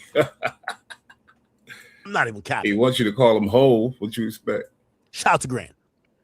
Is that they are paying influencers to pretend to gamble online. Did they pay Charlemagne the God to give speeches at the town hall meeting, which still didn't work? Imagine somebody you look up to, and then they're using this site, let's say Polymark. They keep saying Polymarket. Trying his best to make Act push it because he's yeah. You already know, man. They all connected. The Birdman, the Drake, to the Wack, to the academics, to the, you feel me? He threw his 2 cents in there, but we're gonna get into that. The boys, we see what's going on. Or stake or whatever one of these gambling casino sites, and it looks like they're winning. Looks like, oh shit, you use this site, you win all the time, you win big money. But they're making dummy sites where there's not real bets, there's no real money being lost, and now you're tricking your followers into gambling their money, thinking they're gonna have the same chances as you. So it's like Alex, I see you. That's nasty. If that's going on, that's nasty. He gonna defend it. Let's see what he say. On the text, hey Alex, I'll call you. You're down to get called. Listen, these days, after that call that Charlemagne did, everything. Listen, I might have to start recording y'all. I want to talk to y'all on the public airwaves because I'm thinking Charlemagne called me off his personal phone and had. Yeah, but don't try to make Jay-Z like the angel, nigga. Trust me, nigga ain't perfect either. The Rock Nation burner phone in the background with Jay-Z chuckling like a camel and Desiree Perez giggling like a snitch. Damn. See, now he just went nuclear. If I know how to hook up my little sound machine, I would have pressed the bomb right there. He's pissed off. And he got the protection of Drake, obviously. So he got the bigger money behind him, I guess, or whatever. But it's money everything, because I don't know. Rock Nation, what y'all think? Who more powerful, though? Rock Nation is established in America. It's a business. It's a brand. Drake is a rich artist that got more money than Rock Nation. Man. And they were listening to my convo. So from now on, let's talk publicly in front of the masses. No more private conversations because I talked to Charlemagne for 3 hours and he forgot one little detail. Hey, bro, did I tell you that when Jay-Z went to go get his casino, I was under the Rock Nation banner? Huh? What? Think you know how? You said, but you said you asked him and he told you no. You ain't say like he just didn't mention it. Like if you asked him, that's one thing. But if he didn't mention a job or whatever that he got a bag coming from Rock Nation, that's a whole nother thing, homie. But they'll twist it up on you. Quick, I would have got the fuck up and be like, let me get the fuck on out of here. Nigga, what the hell? So, Alex, I see your text, but I will not be responding via text. You have a show to promote anyway. I will call you and we could speak. So Alex is a Rock Nation nigga, hitting him on the text like, shut up, motherfucker, let's talk. But Ack is a fucking, one thing about this dude, man, he gonna do what he want to do, I think. Especially he got the power, and I think Drake, because I think, he made a call to Drake. Drake said, yeah, fuck it. Because I still think he on the Drake thumbnail, though. If you're down to speak, I don't know if Rock Nation has to give out the press. Maybe they got to give out the press details. But this is why I said, when Charla said, let's sit down, I'm like, okay, this is like some psyop. You don't. So after I've unveiled that Charlemagne is now working in cahoots, working for, working with, busting down the bread with Rock Nation, I got to check him for a wire or an earpiece. I got to be honest.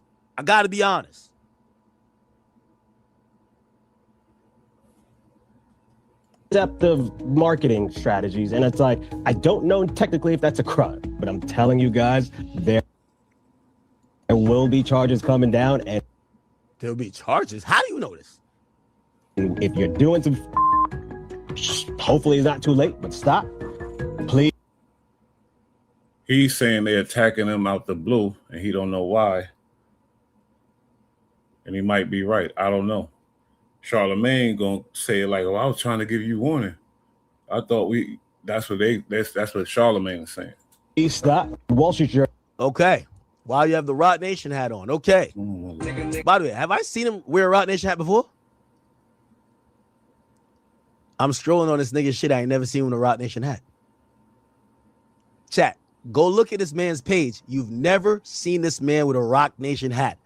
All of a sudden, he gets a Rock Nation. Chat, every time you see him with a New York Yankee hat. I've never seen him with a Rock Nation hat. Yeah, it's a corporate attack, man. Hove ain't gonna just hit you one way. It's coming all kind of ways. Which your ways, man? We got to check him for a wire earpiece hat. No way. We've never seen him. Look, New York Yankee hat. Now he's talking the same lingo. He's talking the same lingo as Charlemagne, and he's wearing this hat. Chat, am I going crazy? Or are we just like, come on, chat. Come on, chat. I thought we were talking.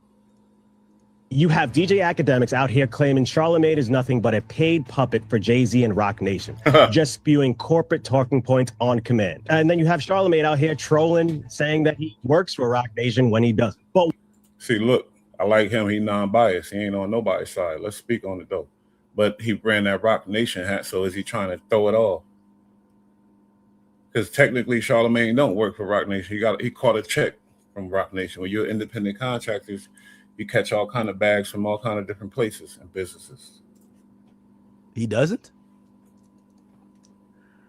Yo, Alex, could we get on the phone? We got to do everything live, bro. Like, all of this, like, texting and...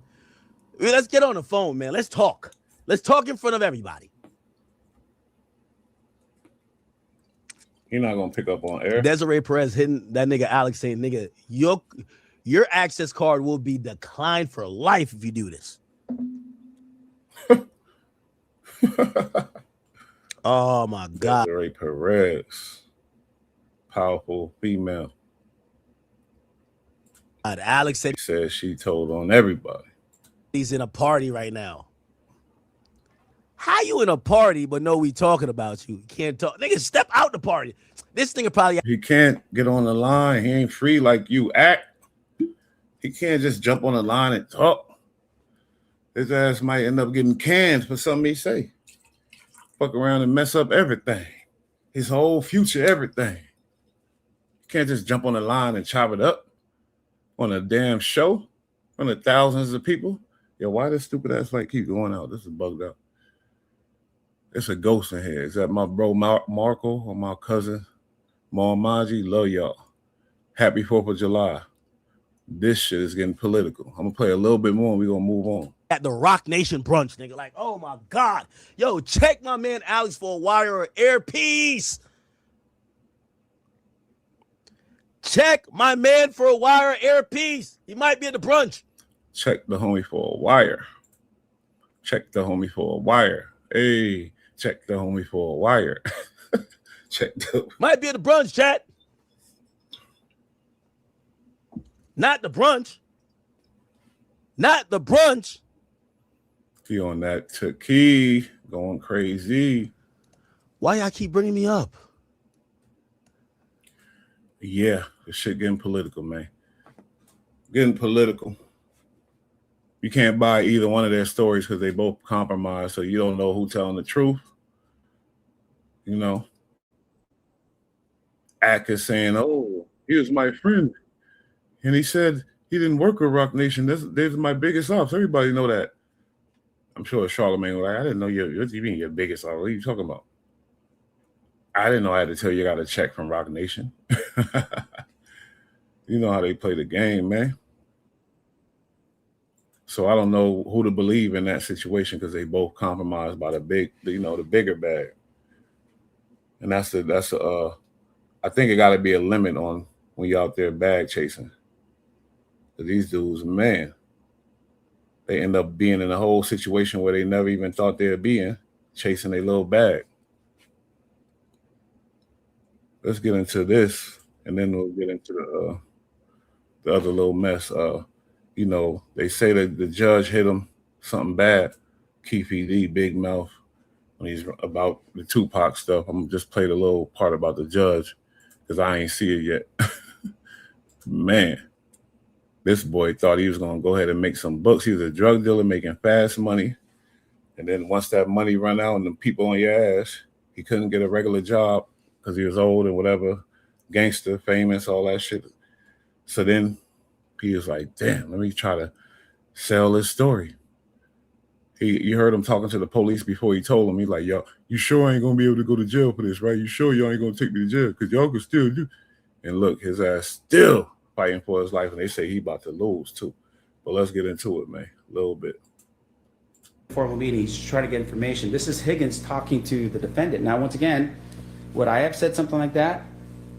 But people are telling my client, hey, this is not a big deal. We just want to get information. Then Long says in his different people on there. I told them the truth. It's the same as the defendant who walked outside the door with an inadmissible statement. Whether or not it's admissible in 2011 is irrelevant to your analysis. He adopts it in 2019 in a book. He himself adopts it. Yeah, we put some waiver arguments in there and everything else, and their position on the book is it's fiction. So we should be entitled to establish what he said in that book is true. He did wind up meeting with his lawyer. The cops did go to his garage and explain to him. He said it was fiction, but they put all the facts together. On a disability, particularly since in 2019.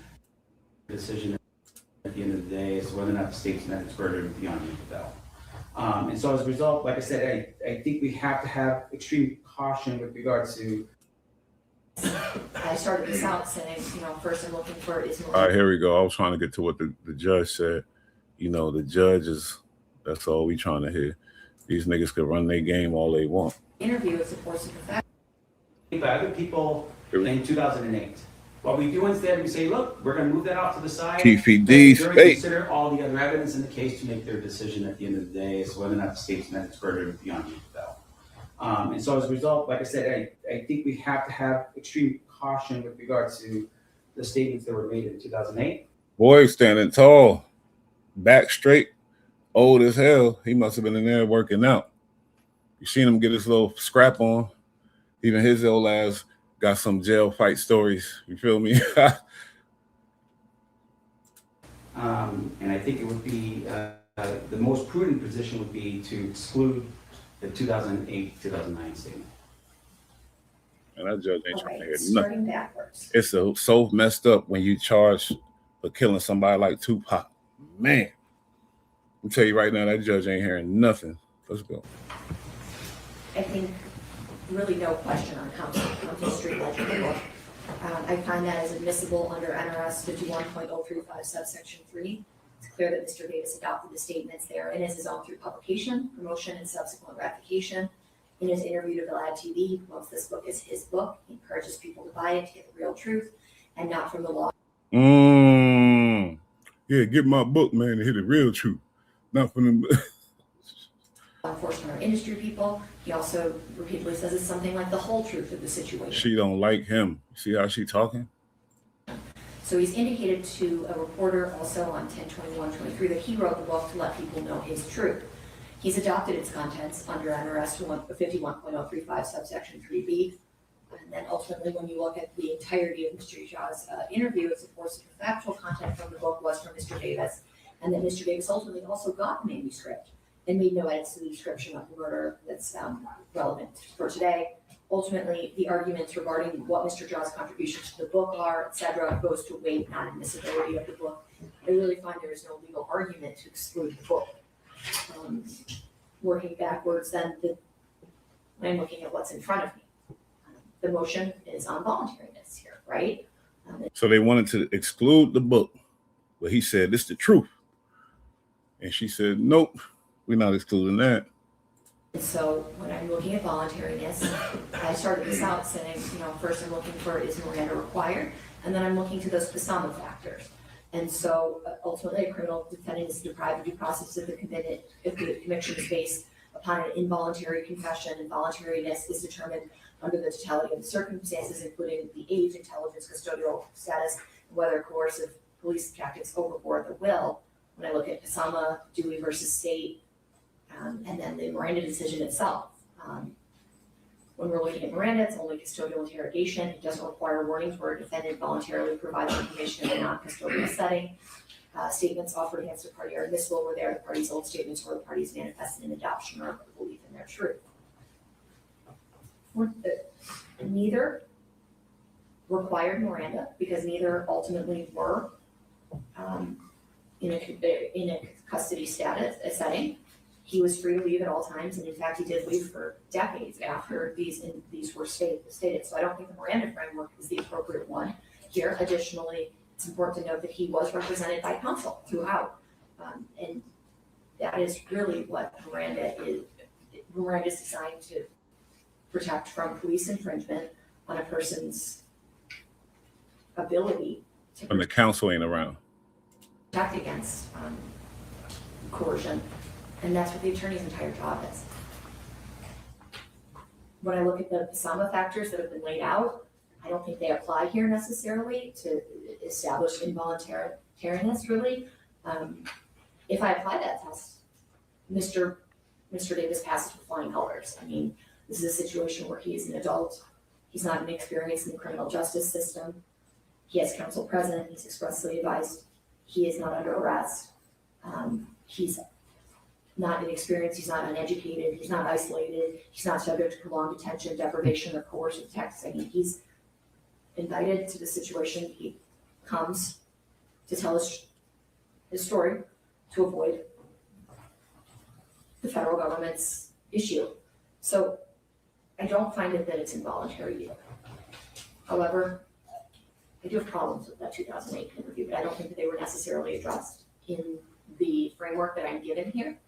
So I'm not necessarily saying it's admissible. I'm saying it's not voluntary at this time.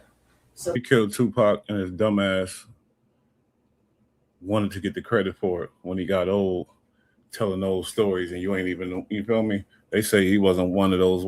So it's like, why you want the fame for that? He's seen the money opportunity. That's the same thing Wack 100 doing.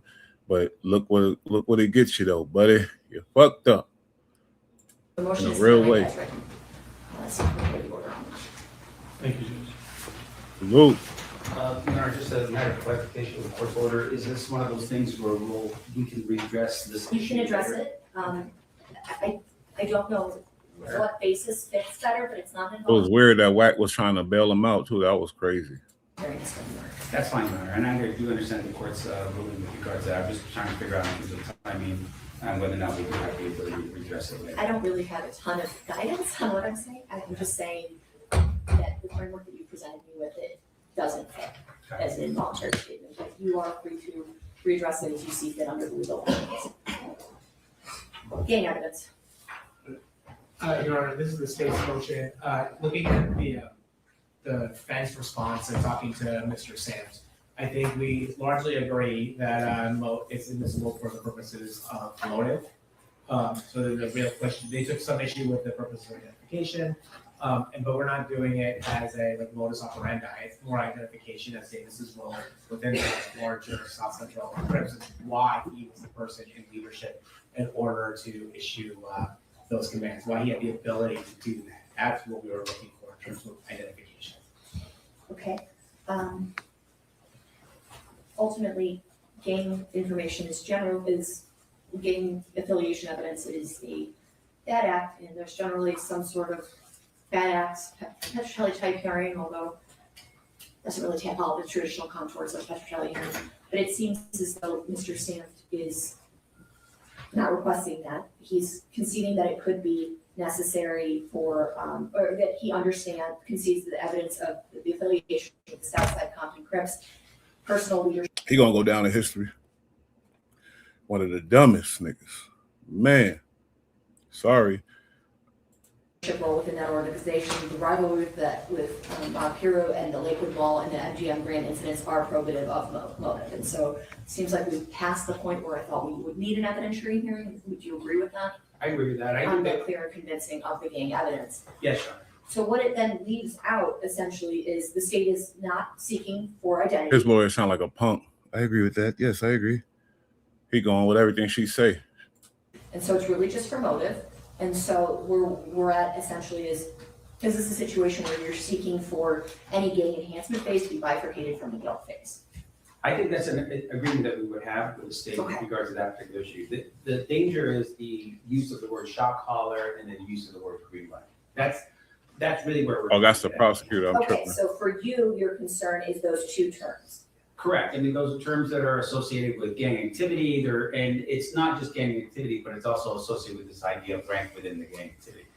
Whether or not Mr. Davis was part of the Southside Crips, I think it's documented. He lives on a street in Burris in Compton. I mean, it's laid up. I think the Detective Lab would be very clear about the fact that you move into a neighborhood and you're on a street, you become associated with that particular thing.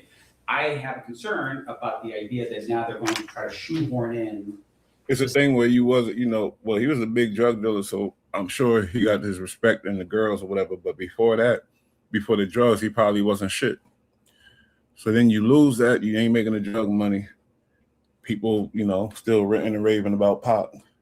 So you want to try to get that fame, that clout. Goofy as hell. And somebody said, hell yeah, nigga, you sell a book out of that shit too. But I'm sure his homies told his ass don't do that dumb shit. But he did it, and look what's going on. The idea that he's a shot caller just by the fact of just using the words and saying he was a shot caller. What about his own words? At least the shot caller. Once again, I think if the evidence comes out that way, I think that's one thing. But at this particular point, I don't believe that they have enough to at least say, hey, we can just throw it out there. Yeah, he got a gay, no offense, but he got a gay lawyer. I don't know if he's a public defender, but this guy is getting pushed around. He should be able to explain like shot caller because he was a big time because of the drug, because of drug money, not because of anything else. It's just once you make a certain amount of money, I ain't gonna try to be no lawyer, but and make this a thing like in their openings or anything like that. I think during the course of the trial, if that becomes evidence, that's one thing. Shot color and green light, go ahead. Yes, Your Honor. So by the court's ruling, the fact of green light is already coming in because it's specifically pulled from Mr. Davis's own words from his book. So oh, the book where he said, yeah, y'all better read that book. That's the real. It ain't like what they talking about. It's the real what really happened. I mean, green light's already coming in. We have a good faith basis that it's coming in based on the court's ruling today. With regards to the shot caller, I mean, that is a term of art within gang hierarchy. The person who actually has the ability to direct orders on other people. And by the way, again, using Mr. Davis's own words from his book, he was a general. And then the book, they're using the book to fry him, which is fucked up. And the judge just said the book is admissible. Man, yeah, he took a major L in this one. Was the president. He was the person that had the authority to make this happen. These are his own words. And so Detective Ladd, when he comes here, him saying that, yes, he was the shot caller. He was the person in that hierarchy that could order. Hey, Detective Ladd. I know he ain't say that. I ain't gonna rewind it. That retaliation is wholly appropriate given the context of gangs. Now, if the court wants me, I really don't know what I'm trying to work out what's the way to deal with that, other than to just say, we know Detective Ladd testified to that based on his experience. It's in the grand jury transcripts. Is Ladd a detective? No. And that's where that's where this term is derived from. So, he describes himself in this manner. And maybe what we do in the meantime, Your Honor, is we set this for a very short Patrick Charla hearing right before Detective Black takes the stand. And we can make that determination back to the point with regards to that issue, very narrowly construed just on the issue of shot color. This guy needs help. He needs help. I think we can, okay, so the motion to admit gang evidence, it seems like it's largely unopposed, and so it's granted, the state can use it for motive, to establish motive. Regarding the issue, it will be, the gang phase will be bifurcated. Regarding the issue of shot color and green light is within sort of the key sentence that Yes. is used, that Mr. Davis uses to describe the murder, the crime that he's charged with. So I don't think that can be excised from the case. It just doesn't make sense. The shot color, we can do that brief evidentiary hearing, and we'll hold out until the detective testifies in using that particular phrase. All right, state's brigade order. Anything further? Yeah, he took a big L in that one, man. No kiss at. It's looking bad. Salute the homie Dominican Mayweather, you heard? It's over for this dude running his mouth. Once you get to negotiating with the police, then you're gonna lose, man, because they played dirty. You sure y'all ain't gonna be able to convict me? I'm gonna tell y'all everything. I feel like y'all could go still convict me. He knew better. He needed that little money, and he fucked up. They about to fry him. She said, the book is gonna be used as evidence. That's a major loss in this situation. And a lot of people don't feel sorry for him, man, because you should have kept your damn mouth shut on that. Like, because you ain't pulled the trigger. You lucky y'all got away with that. Like, no, he wanted to get that little fame, that little clout. And now look what's going on. He's fighting for his life. I want to look at this because they said some shit about 4 extras and Trap Law Raw before I get into this next thing. I want to look at a little of this. This shit's funny. Kill this. Really? I really want to fucking kill you. What do we have to do to get past that? The whole murder desire thing. Boy got one hand. He say it's gonna kill you, and Adam's still scared to death in there. My birthday in 6 days, so that's what you about to do. Oh, Take me out of town where all the 1,000 bitches at. Damn, straight. That sound like some, man, I hate to say it about the homie. And Macy ain't gonna like me saying either, but that sound like some prostitute stuff. Like, what you gonna do? My birthday coming, how much money you, man. All the bitches. Don't you, what's the good with the baby mama? She ain't gonna like that. You said what? What's good with the baby mama? She's not gonna like that. I'll shout out to my kid's mother, but I'm not with her.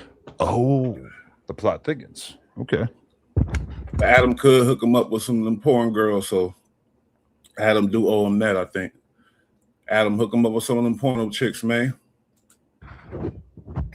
I'm sorry to hear that. Why? Oh, you good? I got a pretty, yeah. Oh, okay. That's my kid's mother. Oh, okay. I love her. Damn. But I'm not with her. Okay. I got a pretty daughter. That's good. I got a good daughter. You know what I'm talking about? Shout out to my daughter. I got a pretty daughter. Love her. You know what I'm talking about? No, was she almost 2 now? No, she about to be 1. Oh, okay. She about to be 1. But you don't get to know that right now, motherfucker. Because I'm on you right now, motherfucker. Don't try to switch the subject. We can show each other pictures of our kids and shit if you want. That's some homie shit. That was back then. Well, I see your Before kid you fucked up. What? Before you fucked up, that was back then when we called each other when they on the phone and all that talking. So we not on sharing pictures of our. He really loved Adam 22. He loved that nigga, man. Nothing wrong with it. But he gonna get his feelings hurt again. That's all I'm gonna say. Man. Our kids level anymore. No more FaceTimes. It's over. Right now, we on should we bomb rush your ass? Or should we kill your ass? Or should we just DP your ass? And then after that, go get a gang of bitches. I don't think I've ever been threatened to be killed by a guest so much. All the threatens turning Adam on. Probably he like that shit, man. I'm sorry. He's a freaky boy. I'm telling you, this is one time the guy will be in jail, sitting there laughing my ass off doing burpees. Thank you for I letting don't think he lying either. He's a crazy one. He's something different. You fuck with the wrong one. You better watch it. Why does light keep flickering? That's crazy. You may have some fucking electrical issues out here. You live up to this point in the interview. Shut the fuck up. Well, I'm serious. Shut the fuck up. No, I appreciate it. That's good. Shut the fuck up. very What's nice. been going on though? Shit, I don't know. It's a little turbulent. Hey, I ain't gonna lie, but I don't think they talking about DJ Vlad, but we could do that research because they said that Detective Vlad said that he said, and you know he did a lot of Vlad interviews, but we off of that. But that's something I'm gonna go look into though. Over here, your boy Spotify's already dipped out. What, he don't work here no more? I don't think so. Nah, he'll be back. Y'all be back. You think? I'll be back. Where are you and him at? Y'all be back. Y'all are cool or not? Yeah, that's my cousin. You know what I'm saying? That's my cousin. He from the hood. Yeah. You know what I'm saying? I seen you pop up at his little like graduation. I'm thing proud of him. Yeah, I'm proud of him. He graduated. You know what I'm talking about? He graduated to get a certificate in that. I'm proud of that. Judge definitely love Pop. QPD took a major L's, ugly for him. And if they let that book be in evidence, it's a wrap for the boy, man. And his stupid ass did get away with it. But he didn't want to get it. He wanted the clout. He wanted people to know. And he thought he could go tell the police and still walk around like imagine even just that alone, just doing that, even if he did get away with that. That showed a foul, fucked up mind state of his old ass. He wanted to just tell everybody, I killed Pac, and then be walking around free, taking a walk, drinking water. That's what he was doing when they called him. He was walking in his neighborhood, drinking some water and polying. So nasty, nasty game, man. They wasn't going to have that. So I think he done this trial's looking bad for him. I support that type of shit. You know what I'm saying? I support people going to school, kids going to school, graduate. You know what I'm saying? I pop up and talk at schools and shit. You know what I'm saying? I do backpack giveaways. I've been doing a whole lot of shit. You know, I got a cartoon I got. Right. It's called Off the Back Little Legends for all the little kids. It's a cartoon. I put my homies in it. You know what I'm talking about for the long run. You know what I'm talking about for they can get benefits off that for the long run. Okay. And they kids grow up and watch the cartoons and shit. Okay.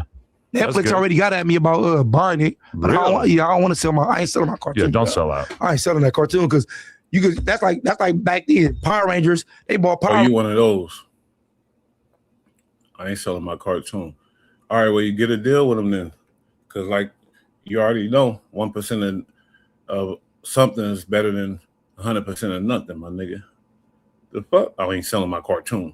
You can't make another cartoon, nigga? Get the bread. Rangers, what, in the 80s? That shit was they bought that shit for like 50,000. That shit worth like 200-300 million now. Okay. So, no, I'm straight. Shout out to the Power Rangers. But, okay. So, we had that initial conflict and everything. Then it cools off for a while. We're not really, like, talking about each other too much or whatever. Then you did my boy Trap Lord Ross dirty.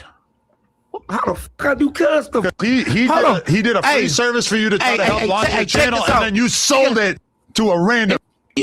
First off, you don't know what you're talking about. Well, I feel like I kind of do. Nigga, call that nigga right now. Nigga on West Side. We gonna call him Ross? Yeah, what the fuck you mean? I love that. Call him right now. That's how we gonna do this. We gonna call him right now. Okay. Call him right now. Call him right now. Yep. Yeah, you about the DP, cuz. Watch this. Off white boys. Watch this. Call him right now. Called your name and reason for calling. I'll see if this person is available. What the Let me say my name. Wait, he got a concierge service? Hi, if you recalled your name. Let me say my name when I'm up. I mean, what about Vlad is a detective? A face? Call him right now. This sounds like it's about to be a joke. I ain't really into this, but let me. You know, get my stuff out there like that. You can pitch it out there, bro. You can probably pitch it to Netflix and other stuff. You can pitch the trailer. So you said that's cool. So then you said I'm gonna be looking for people. You was editing it. You was fixing it up. You was doing everything. Boom. Now when you call, I'm sure Ross did it wrong. That's just my guess. Let me bring it back.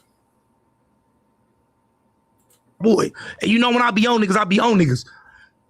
We called, nigga.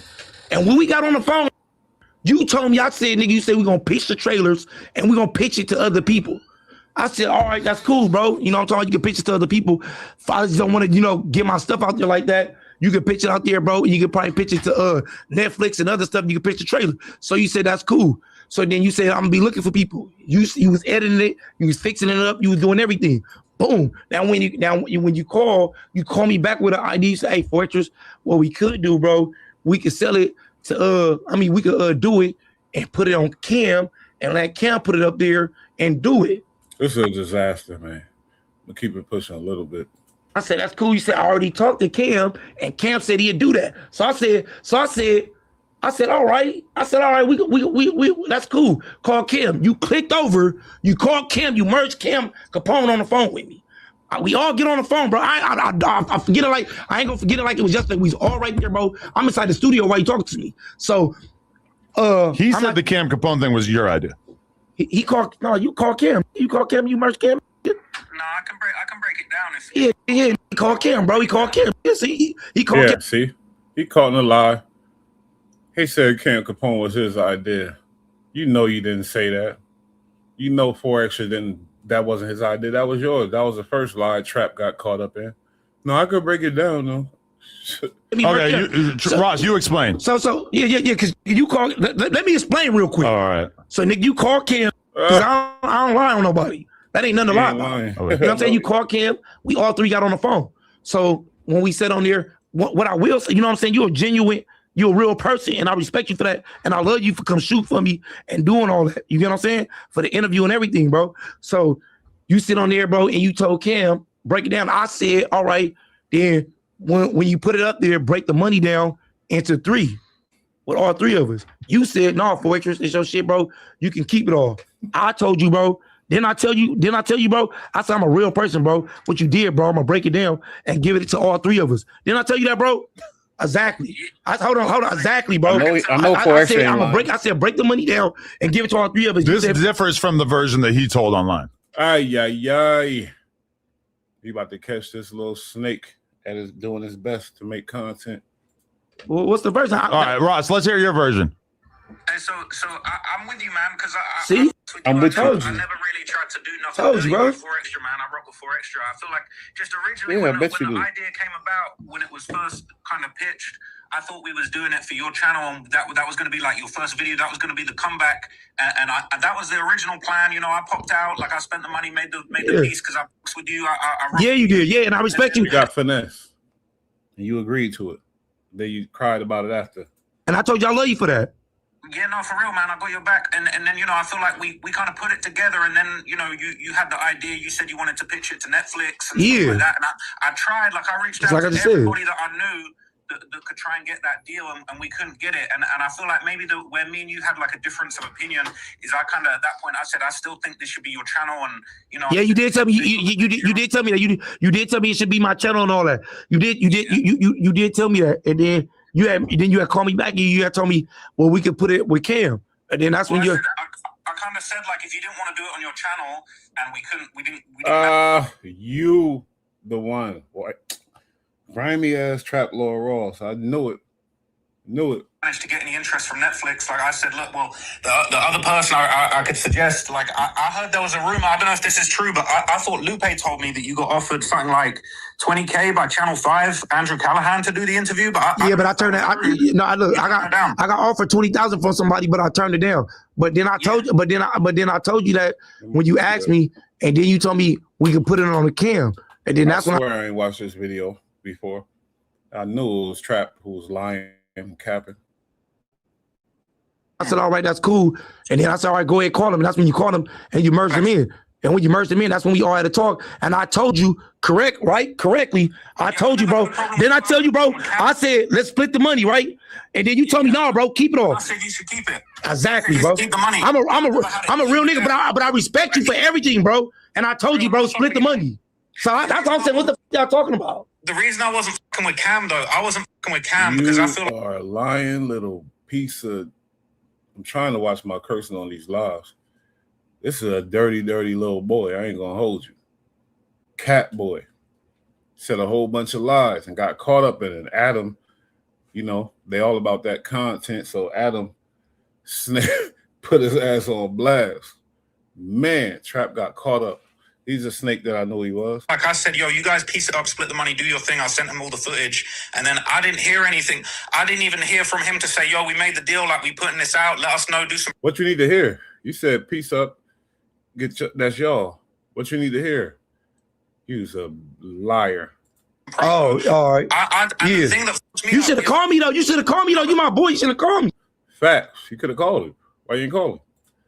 But that's why because it came out, I was like, damn, I didn't even get heads up because Adam's the one who told me it dropped. He said, you know, your interview just dropped. That's people that put content over everything is dangerous. like the boy Wack, who we gonna get into in a minute, Paul. Dangerous as hell. He knew he could have called him. He knew he could have got situated, figured out whatever's going on. But instead, he was like, oh, perfect. I get to make a video about this shit and fabricate some shit. Ha ha ha ha ha. Said what? You remember, Adam? Yeah. You told me the interview dropped. I saw it on YouTube. I was like, whoa. And that's why I for you. I always wanted to support you, but I felt like I support you. You tough. Cam kind of took that shit and just like he didn't even. I didn't want no money, but it was almost like I just wanted a heads up. Let me know it's dropping. Like let me know so I can promote it. And then I'm hearing it from Adam that it dropped. And then the one thing that I thought was bad business with Cam, I wanted to ask you this for a minute. He dropped that interview as some shit where you could join his channel for like $10 a month and get it early. Did he piece that money up with you, or he keep all that money? No, I never seen that money. Treachery. He's starting some drama now. He said he did something the way he did something with his business, his platform that he got the right to do. Did he give you some of that money or no? He don't gotta give him none of that money.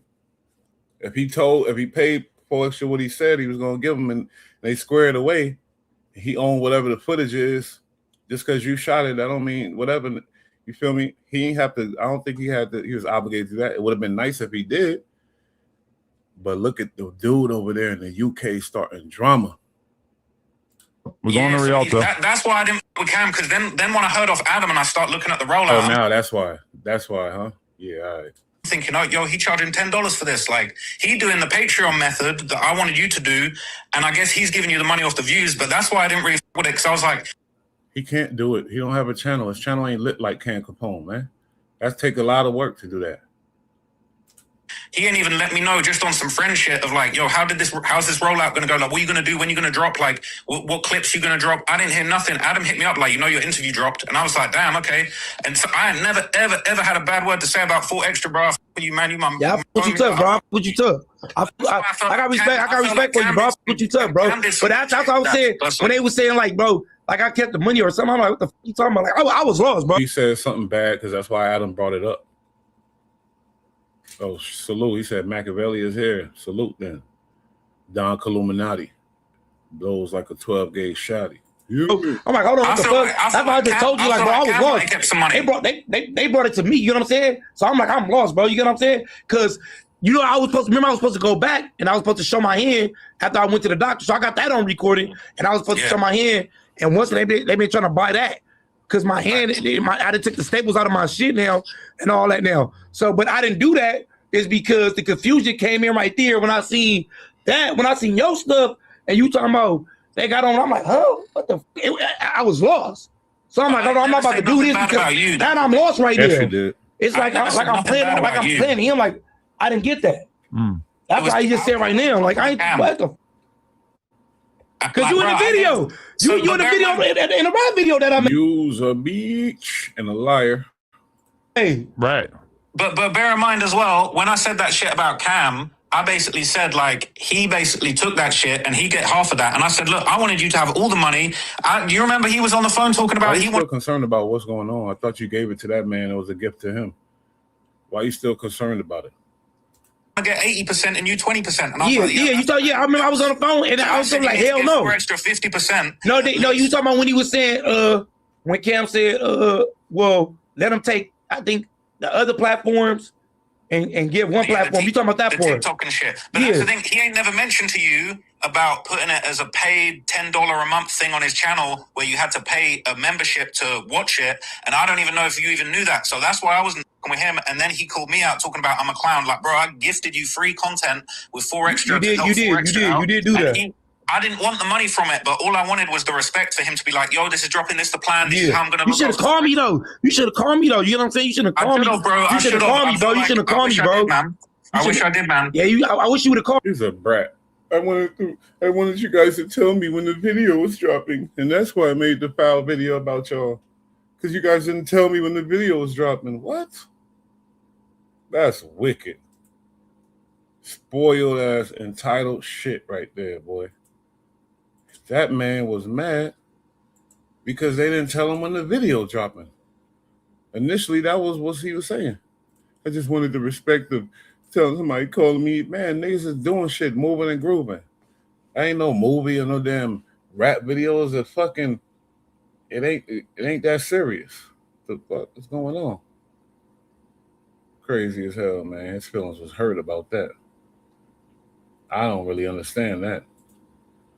Honestly, he should have let it rock. Then holler at him later. Yeah, remember I looked out. It's all good. Your feelings hurt because they didn't let you know about the video, and you made a whole video about them after that. What is going on with the world today? See, people get sensitive about the wrong things nowadays, man. Because that's some nasty, nasty stuff. Now let's get into this next segment. I got a little time today. Who cares, man? Marathoned out. We're going to get into some Wack 100 hypocrisy, Let's get into it. First of all, before we go, Lad TV, some of these things is kind of interesting because as we discovered yesterday, he never been on a 4-yard or a 3-yard. He been on level 2 yards, and he only been to 3 prisons, not 9. And he been in the camps and, good, nice spots. And the people that was locked up with him said he was never involved in no violence and none of that stuff. And I'm still looking for that interview with an OG. I don't think he was from 2Ps, but he was a Damu, and he was locked up with him. And he said Wack was a little troublemaker, a little running his mouth, but he's just a little kid type of shit. But I want to start off with this because he said some interesting things here. Let you understand the man. Well, you said, I think on Jason Lee's show that you've actually seen rapes happen in prison. You see them, you hear them. I've seen people. See him, how you see him or hear him on level 2 yards, that's rare. I'm just saying, I ain't never seen none of that, and I've been to level 2. That's where I was at, and it's like that's usually like some long term on them 4 yards and that's usually when that go down. He making shit up, bro. I've seen it all kind of ways. I've seen. Look, that's when he started making the story up right there. I see. You see his brain moving. Watch this. He think he's slick. You've actually seen rapes happen in prison. Yeah, you see them, you hear them. I've seen people. I've seen it all kind of ways. I've seen somebody come in 2, 3 o'clock in the morning. You hear, hey, bro, what are you doing? What are you doing? Yet, somebody that got, he overpowered the dude. I done seen the dude come out the next day. What did he say? Somebody come in 2 o'clock in the morning. What are you talking about? The guards? Inmates don't got the movement like that, unless it's like, what is he like? That was I didn't even understand none. He just said, I gotta rewind it because I might be slow. Somebody that got, he overpowered the dude. What? I done seen the dude come. Somebody that got, you hear, hey, bro, what are you doing? What are you doing? Yet, somebody that got, he overpowered the dude. Overpowered. I done seen the dude come out the next day. But I want to go. I just didn't understand it. That you've actually seen rapes happen in prison. Yeah, you see them, you hear them. I've seen people. I've seen it all kind of ways. I've seen somebody come in 2, 3 o'clock in the morning. You hear, hey, bro, what are you doing? What are you doing? Yet, somebody that got, he overpowered the dude. I done seen the dude come out the next day and hit the yard and grab something and get a hold of something and come back and try to kill the dude. We respect that man because this dude 250, he lifting 500 pounds. You fresh in jail, you're 138 pounds. He did something to you that you couldn't control, but you did something about it. I've also seen dudes go in there, tough, and after about a week, the first couple of days, right, they hold the belt loop. Next thing you know, they got Kool-Aid on their lips. Next thing you know, they got marker on their fingernails. Next thing you know, they tying their shirt up and they switching. I've also seen the gangsters. He's seen everything on a level 2 yard. But I don't even think it was a whole 3 years of his bid because he was in camps and other things. He's seen all this stuff. Man, I ain't seen none of this in my 3 years in my 3-year bid in Cali on level 1 and 2s. Go to war over a gay dude on the yard. I've seen it. Right? But yet the selective politics that they tell a guy you can't do this and you can't do that. It's a violation. But yet you in here messing with men. That's a violation. You doing heroin, that's a violation. So the whole thing is a big old contradictory. You know what I mean? Of what it's supposed to be. That's why I tell the children, go to the police academy, go to the military, go to He realized that after he got out on his first bid, he realized that. He knew he didn't want no parts of that no more. It's evident. Trade school, go anywhere else, to McDonald's, Jack in the Box. Do not participate in the gang life, in the gang activity, right? Because at the end of the day, everything is a contradictory and selective politicking, and it's based on who's in control and who has to say so. And you end up following the guy that got a 4th grade education, right? That's violating 5 of the rules, but because he is who he is, they'll overlook him and they'll kill you for one. It sounds like Clubhouse. They following your ass. You got a 4th grade education. You know what I'm saying? I remember I interviewed this guy, Johnny Mitchell. He was like a big weed trafficker. You know, he went to prison. And he was saying how when he was locked up in his particular prison, inmates would say that if you stop being gay for 6 months before you're released, you could consider yourself not gay. There's this saying, the saying in where I was at, 6 months to the gate. If you quit doing gay shit 6 months before you get out, not technically gay. That's the funniest thing I've ever heard. It was the funniest shit. As long as you stop being gay for 6 months, you're technically not My gay. light never flicker like that. That's an LED light plugged into a USB. That's one of them. Something going on, man. Machiavelli is here. Maybe my homie Papa, you know what I mean? Park Slope is in the building. Maybe Maji is in the building. This is weird, but I feel the spirit. He said that's a gay white. According to this rule book. Okay. God's looking That shit down ain't like, funny. oh no, he's good. No. Yeah, the wife laugh found it so funny. You're right. They find different shit funny, man. There's no ungaying. And there's no I was receiving. There's no I got oral sex. No. Giving or receiving. No, I mean, I agree with you. Gay is gay. There's no way of ungaying. So once you enter the Bad voice is squeaky as hell. Yeah, I mean, he gay, yeah. realm of being gay, right? You are gay, and gay is any activity involving Thank you, sir, for explaining to us what's gay. contact, sexual contact with another man. Yeah. On our side of it, you're gay. I don't Nah, think I you're get giving, it. receiving, you're tongue kissing. There's no I'm curious. There's no none of that. Straight up. That's just real talk. You know, you reach a Vlad laughed so hard because he liked that talk, man. He loved it. So notice how he spoke on all this, the extra activities that usually go on the 4-yard with people that's lifers and people that doing hella time. He explained it like, you know, he know what he was talking about. Guaranteed he don't.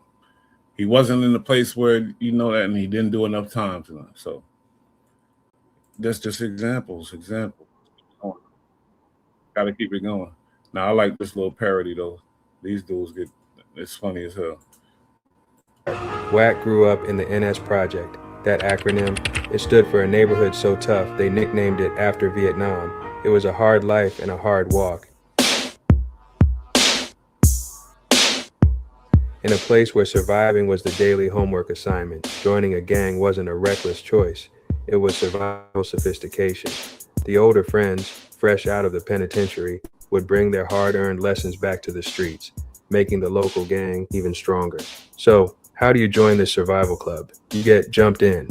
Wack was initiated in 1989 at the surprisingly young age of 12 years old. because when you get jumped in at that time, this is something you embrace. There's an AI piece, and when I just keep this in mind, when I type in anything about anybody, it's only going to pull up what that person said about themselves. So this is obviously AI. I didn't see it yet, but I seen a parody. I just was interested in it. But just know that everything, all the information you got is from Wack speaking about himself, because there's nobody really talking about him because he has no history. There's no significant stories about him in the past or nothing like that. you love it. It's like you looking forward to it. Like the pain of it lets you know that you finally made it. As Wack saw it, it's like getting that first huge bonus check. In your mind, you go, I made it. Except instead of cash, you get a concussion. But for Wack, that was all he knew. And being a part of that movement was his entire world. Wack started getting arrested right when he got jumped in. His whole criminal record, violence. And his very first case, caught at age 12, was arguably his craziest. Assault with a deadly weapon. The weapon in question, a pellet gun, a non-firearm. Now this wasn't some epic shootout. Wack and his friends were in the backyard shooting cans with a daisy pump pellet. Damn. Oh no, nah, they got the facts. This sounds like it's about to get ugly. Gun. But when a neighborhood kid got hit by a stray pellet, his father confronted Wack and his mom, and things quickly went left.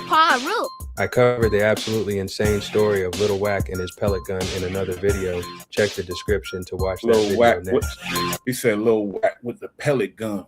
Pop, pop, pop. So shot him in the face. All my crimes was violent.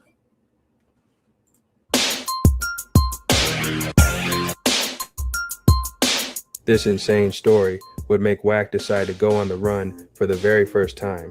He even got his first job in the drug game, though he was quickly fired by his own brother, which was a... Damn. Early in the drug game, me and my bros, we worked together. Only time we wasn't working together, we wasn't in the same fucking state, man. Minor setback. The violence escalated, racking up attempted murders and firearm possession charges. Eventually, he landed in Fred C. Nellis. He notes darkly that it was sometimes worse than actual penitentiaries. But the system reached its breaking point when Wack was 16. Just 90 days after being paroled from Nellis, he caught a massive shooting charge, 2 counts of discharging a firearm in city limits, firing into a vehicle, and firing into a dwelling. He had, in his own words, reclipped and fired the house up. That's all Kizzy was caught and charged as an adult. Now, normally, minors were sent to the youth authority until they turned 18. But when Sacramento am I reviewed tripping? I don't know. Let's keep going. Wack's file, they sent a special note back to the judge. The verdict, due to his level of manipulation and sophistication, they denied him entry to all. That's what he said. That's all Kizzy, man. Come on now. Juvenile facilities in the entire state of California. He was officially too sophisticated to be a juvenile delinquent. Wack was staring at 17 years in prison, but the judge offered a deal. Sign over your rights to the youth authority, and she'll reduce the sentence. So she went from 17 to 7. Oh, man. I want to go up there with the homies anyway. And with a quick signature, he swapped. He was like, hell yeah, nigga. I want to go up there with the homies anyway. Because you're going to the 4-yard, nigga, with the homies. 10 years of freedom for a one-way bus ticket to state penitentiary. At 16, Wack bypassed the youth authority and was sent straight to the state penitentiary. Whoa. Surrounded by lifers and older convicts, he did what he had to do, bang his neighborhood. A fight was inevitable, but an older OG named Big Fish intervened, acknowledging Wack had done what many older inmates were afraid to do, which was claim his set. Big Fish then laid down the ultimate threat. Anyone who fought Wack head up and lost would be exposed to the yard for being beat by a minor. Crisis averted, Wack was placed in a cell with an OG named Baby Wayne. Baby Wayne was a knockout artist, and this is where Wack's penitentiary training started. And when you were a young Paru in the cell with a G homie, you're going to fight at least 3-4 times a week just because. So, you know, he kind of got me stronger with my push-up game, my physical game, and he made me squabble. I want to know where he at. He probably going to say he dead or something, but he him every day. This relentless regime forged him. After this, he went to his next prison, where he earned the notorious name C.K. Wack.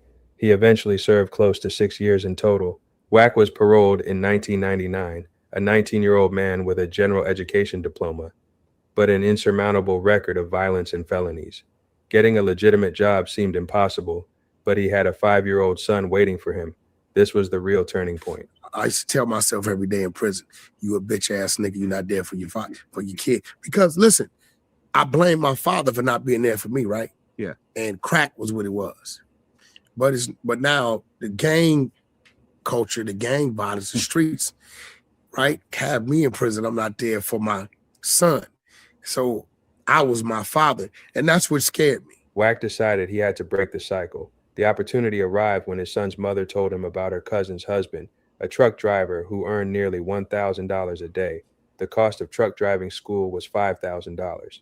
Wack naturally briefly thought about doing something illegal to get the cash, but he stopped himself. Instead, he focused the manipulation and sophistication that got him banned from juvenile facilities onto something productive. He had a lawyer send him one key item, the commercial truck driving book. For his Mind you, that's his own words. He said the judge said when he was 16, the manipulation and sophistication. And he got the whole hunter side getting manipulated. And he told y'all what he's doing to you. last 10 months in prison, Wack did nothing but study and memorize that book. He knew everything about a semi-truck. Even though he had never driven one in his life, he had the escape route mapped out.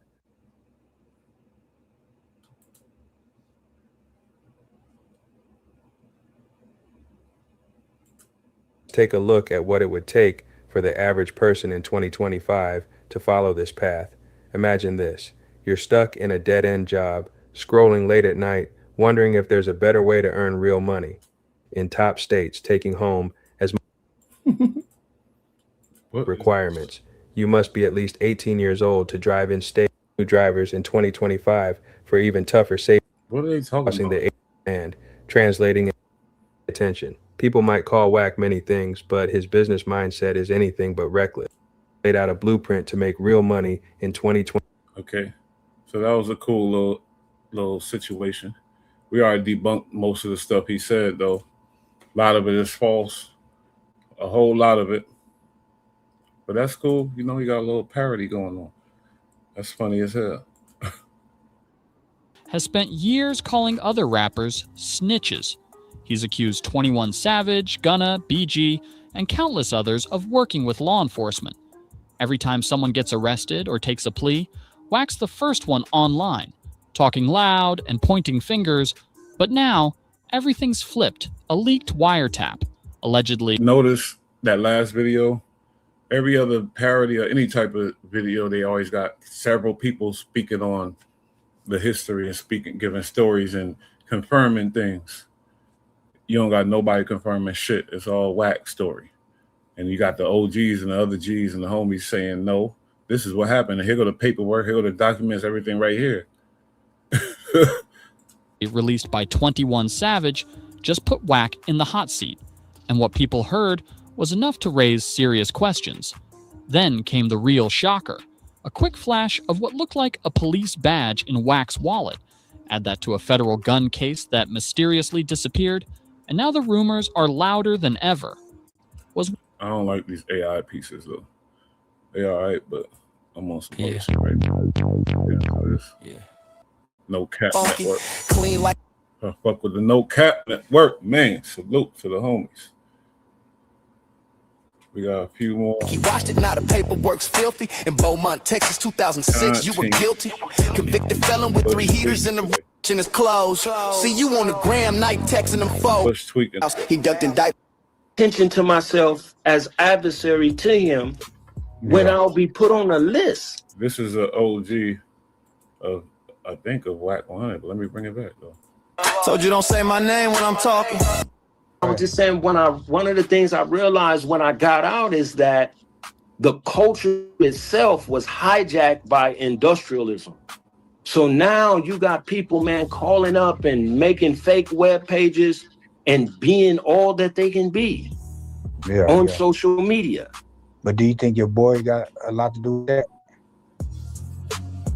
that? Nobody from Pacoima I heard say anything good about this dude. That's crazy. That ain't our boy. Well, you know. You said that ain't your boy? Exactly. That is not our boy. And I don't know if he has a lot to do with it, but I know that he's benefited from it. Because I don't know who started it. It was going on when I got home.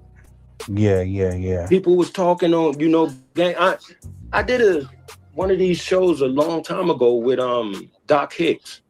And that's one of the things I was telling the brother is that there's the feds on this thing. Yeah. You know, and I say, man, if you saying that the brother is the feds, then why would I want to publicly bring attention to myself as adversary to him when I'll be put on a list. So that's why he's saying nobody from Pacoima rocking him right now, because the word is he's a Fed.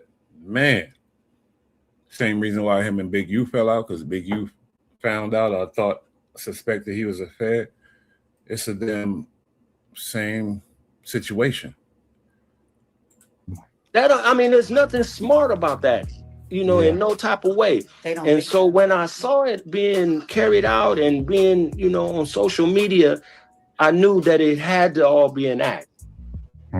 Nobody could be that serious. And you would know when it's not an act is when people come knocking at your door like Big U. You see what I'm saying? That's when you know it didn't got real. Right. But it's always, been real. It's just that a lot of people on social media has taken this stuff as an act. This sounds like a, well-minded, respectable OG from Pacoima who know how to talk. And look at what he got to say about this guy, man. And it's not, man. It's a culture, man. It's people, it's ancestors right now that's walking with us, man, that didn't actually sacrifice blood, sweat, and tears. Not only that, there are people who have done so much wrong that Hold on. Pause real quick. If you watching this right now and you ain't hit that like button yet, what are you doing, bro? Facts. Go to No Cap Network, man. Like and subscribe for sure. They coming with that content. I should have let it rock. Well, I'm just a fucking mess. So you got to respect that, bro. If you can't respect that, then you have no business representing it. Yeah. And then I had a question. So it's so hard for me to call you Lil Evil. Lil Evil. I am. I know, but I always call you your name. Yeah. So do you think that this guy who put this content out, that he could have maybe had a problem with you? Because they're alleging that it's somebody that possibly Wack promised a record deal and didn't fall through. So you think he could be doing it because of you? See, that to me, I don't know. Like I said, that's a lot of energy to put into that, thinking like that. Only thing I know is it's not me. And I know that it is, it's obviously, something clandestine or nefarious, because he started off with a lie. Anybody who comes in OG, using big words. OG smart. I can't even say it. Man, I like that though. I want to hear it again. I'm sorry. OG said thinking like that. Only thing I know is it's not me, and I know that it is. It's obviously, something clandestine or nefarious, because clandestine, nefarious. I want to remember those words. Download them words in my brain. Clandestine, nefarious. He started off with a lie. Anybody who comes in representation of somebody else, instead of himself, cannot be trusted. I don't care who you are. If you can't stand as you are, that's a fact, and represent what you have to say as you are, then there's nothing that I trust about you. See, he got into that music industry and he was popping it to Game and them people. Yeah, I'm Big Blood, Pop, Power Root, Pacoima, yeah, for sure. And then now all the history is coming out and shit is falling like cards, homie. You might be from the devil himself. You might, I don't know. No, that's a fact. Hey, so you saying you really had no communication with this guy whatsoever since you've been home? Other than the whole internet, him spreading. Oh, who you talking about, Wack? Yeah. Yeah. I've spoken to him a couple of times. Oh, you have? You didn't listen to that content? No. Yeah, I've spoken to him a couple of times. You told me that, but I'm talking about like after that, like since then, no. No. I think the last time we spoke was at the homie Mad Mike funeral. Oh, okay, but wasn't no issue. No, it wasn't no. That was my family. I wasn't gonna do nothing. It was issues with us. It was issues. It was issues. Yeah. It was issues, but my family had to. They got at us and was like, "Look, man, this is family here." Yeah, they Wack gave him a little money. Have to stop from fighting Wack. Yeah. In my short time dealing with Loose Cannon, he was calling me every day and all that. There was always these little contests. Yeah, bring your artist, pay this type of money. Might be in a reality show. You're gonna get your song, this and that. These dudes be scamming. It's a whole lot of scams going on the under. So they be promising people all kind of shit, man. Yeah. For real? Yeah. Yeah, that was an issue. At the funeral? Yeah. Yeah. God damn.